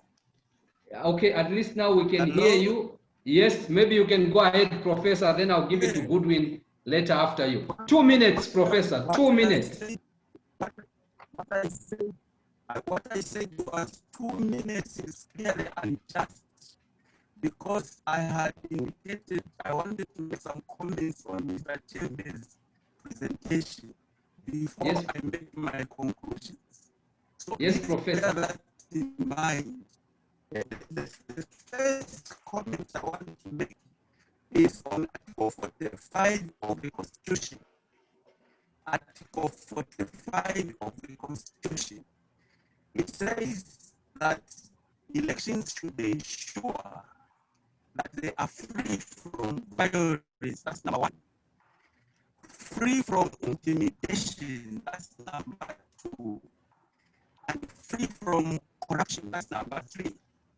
So I want to underline that we have a standard in the Constitution which explicitly refers to violence in the Constitution, that we should have elections in freedom from violence, in freedom from intimidation, in freedom from corruption. The question I'm going to pose and answer is, who is responsible for ensuring elections free from violence, free from intimidation, free from corruption? The political answer is all of us. That's the political answer. Political parties, civil society organizations, all of us. The legal answer is the state, because it exercises a monopoly of violence. Therefore, the state has the primary statutory duty to ensure implementation of Article 45. No one should be beaten for wearing a T-shirt in public belonging to a political party. And who should prevent the beating, intimidation? Who should prevent corruption in elections? The state. That's number one. I've left it. Number two, duty to provide NRC is statutory. Duty to provide NRC is statutory. NRC in the Zambian law is an entitlement to anyone of 18 and above. It's an entitlement. It's a right inherent in anyone of 18, not those babies they are giving NRCs who are below 18. That's a crime. NRC is 16, that is a crime. Okay, whether it is 16, then anyone who is 16 and above must be entitled to get an NRC. How to implement this? I expect NGOs in particular as busybodies to be sleeping in court. That is one way. Get those young people that are 16 and above that have not been issued an NRC. Take the cases to court for determination so that you have an instrument to begin with to question the state. We have this judgment entitling this young lady to be issued with an NRC. We can talk also is one, appear on TV, appear on radio, but a court judgment is another. In other words, that for within the statutory minimum period should be denied, whatever reason, lack of resources, lack of facilities is not an excuse enough. And also related to this NRC is to say, therefore you can't talk about voter registration. You must see the two as interrelated and interdependent. In fact, voter registration is dependent on NRC. You cannot go to voter registration and say, oh, there are these challenges, there are these problems. You have first to exhaustively discuss the challenges to issuance of NRCs. Because it is only once one has been given an NRC, they become qualified now to go and try to register to vote. So how to see it that way, that no meeting by ECZ should be called, which does not include an invitation to the Registrar General of Birth and Death, so that you hear from him what challenges he has. NRCs are supposed to be given house by house. In the past, under colonialism, it used to be like that, house by house, school by school, hospital by hospital. Moving, because people become 18 every second, every minute, they become 18. The state must have a facility, a mechanism for ensuring they go around and they give NRCs to anyone who has become of that statutory age. Number three, Mr. Chembe has said decisions of courts should be followed. as someone who has been teaching law for years, I want to comment on this. Follow decisions of court and the judgments of court must be followed. Let me say this, that not all law is correct. Some laws are correct, some laws are not correct.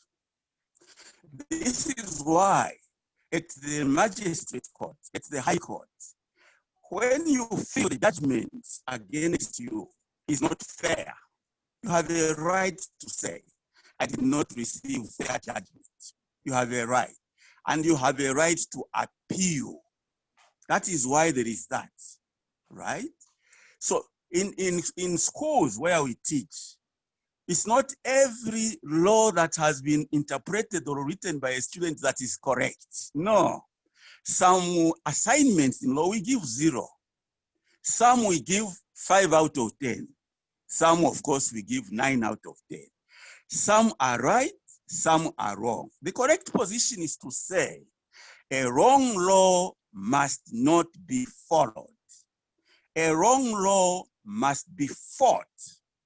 I refer now to the so-called eligibility judgment. Be quick, Professor, please. You have a minute to finish everything. Please. No. I'm going to finish because I've already warned you that I wasn't given enough time. So I'm going to finish. We have gone past our time limit, Professor. I know. Even if you have gone past or it's up to tomorrow, I'm going to finish. So on the eligibility judgment, I want to say this. It was wrong in law. You see, ask any lawyer who has read the various instruments you use to interpret a statute and see whether they were properly interpreted, applied in that case. No, you do not go to purposeful approach first. That's what they did. What you do is you go first to plain meaning approach. You go to literal interpretation first. Before you apply other instruments, you go to plain meaning. And it is only when the plain meaning produces absurdity, that is when you can go to golden rule, you can go to purposeful approach, you can go to mischief approach. It was wrong, and hence the conclusion reached was wrong. I leave it there. I can entertain anyone who wants to. The conclusion reached was wrong. The next is police. It's a recommendation from me. Police and POA, Public Order Act. Policing should be professionalized in order to ensure an election which meets the standard of Part 5 of the Constitution, free and fair. It should be professionalized. Policing, especially administration of POA, the case of Christine Murundika remains the law that the police must ensure that Christine Murundika is strictly adhered to equality of the law in the administration of Public Order Act. And then the next is ECZ, which is the last one. Impartiality, I've raised this already in my presentation. Please go back when you finish now, look at the African Court jurisprudence, Gobore, the case of Gobore versus Cote d'Ivoire, the impartiality of the African Court, the ECZ. ECZ should be modified to ensure on the ECZ are opposition parties represented, to ensure that civil society is directly represented on ECZ because they are stakeholders, to make sure ECZ is impartial to meet the minimum standard prescribed by the African Court. Lastly, the question you have given me now, I'm saying that the voter registration, the old voter registration, I repeat, the old voter registration is still the law. You cannot replace the old voter registration by the new voter registration you are now registering and say the last one is invalid. No. It is still the law. The rights we acquired under the old voter registration remain. Therefore, what you do is, once people have registered under the current registration, you add them to the old voter registration so that you have now a modified voter registration, including the new ones that have been captured under the current voter registration exercise. The older one has acquired the rights, and those rights cannot be extirpated because you have made an announcement at ECZ. Thank you. Thank you so very much, Professor. At this point in time, quickly, I want to call upon Goodwin to also just say 1 or 2 words. Then I'll be wrapping up. Yeah, for me, I'll just indicate 3 issues. One, to say as NGOs, we need to push for the voter registration extension. I think as SGGM, we've already sent through a letter to ECZ and they are replying today. Then the second one is on violence. I think it's something which we need to spend time in court, as indicated by Prof. This includes the third one, which is to prepare to, to engage ECZ regards to people with disabilities. I think Mishek spoke well, and I think it moved most of us. It's something which we'll try and engage them and see how we can come in regards to that area. Thank you very much. We are going to spend time in court, I think, going forward. It could be prudent and important. Thank you. Great. This is absolutely great. Distinguished panelists, ladies and gentlemen, and to our fellow participants, those who were following us or those who are following us through the many different platforms, I want to mention that it has been a time well spent. Thank you so much for the input from all the panelists, from yourself, Goodwin, who has just wrapped it up for us, Victoria from the Zambia National Women's Lobby, Philip Sakala, even when he was only able to say a few things from Operation Young Vote, Mishek Katongo from ZAFOD, Mr. Boniface Chembe, comrade from SACCORD, Mwila Musonda from the Global Youth Platform Zambia, and Professor himself, who was or who is into lecturing law and has the experience and the expertise of more than 20 years at tertiary level and very renowned tertiary institutions. Thank you so very much. I want to mention at this point that, of course, like I said earlier, we did invite the Electoral Commission of Zambia to be part of this conversation. Unfortunately, they couldn't be for reasons best known to themselves. But I think it has really been a call by all of us that ECZ must take advantage of such platforms to be able to give people information so that we do not speculate on many things. But I think on all the things that we have said, there was no speculation. We are on point, and thank you so much. Indeed, the essence, the goal of this particular meeting, or engagement, or conversation, or dialogue, if you like, has been met on our side, in the sense that we have a lot of recommendations to send to the Electoral Commission of Zambia. And the essence is basically to ensure that we send these to the Electoral Commission of Zambia so that they are helped to facilitate an election or the electoral process that is free, fair, peaceful, and credible, and that the aspirations of the majority citizens of Zambia shall be met. To the organizers of this great conference, the SGGEM, to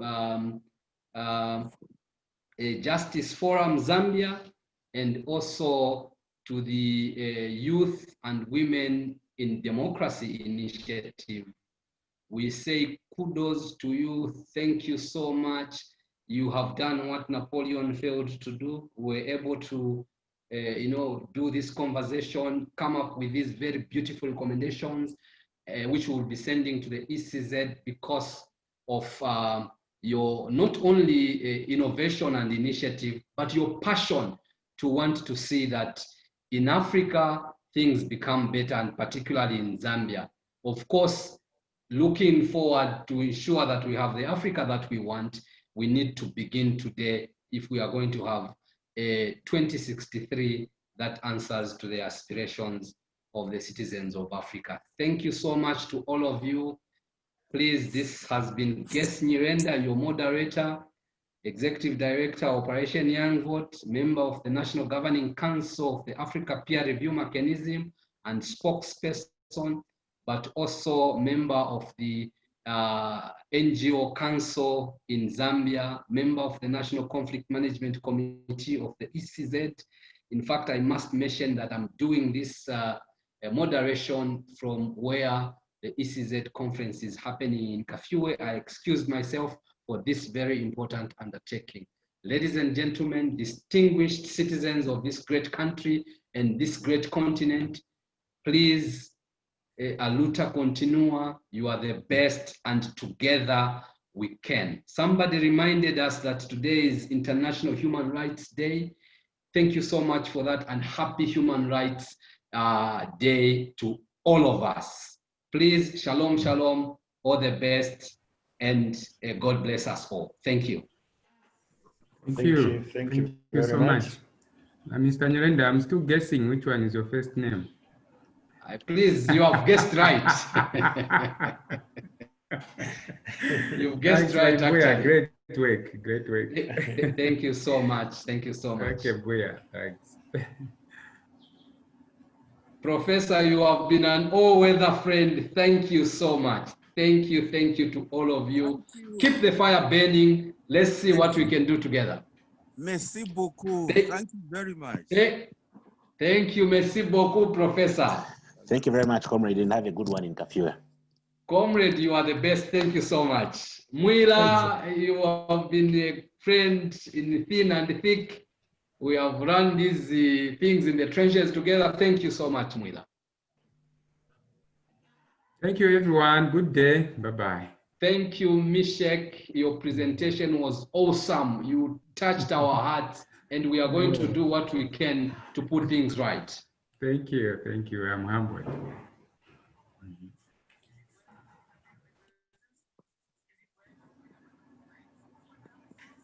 Thank you once more. Signing off. Bye-bye. To those in the background, please, Pepani, forgive me. Koirad, those of our colleagues who were recording and who ensured that this had not taken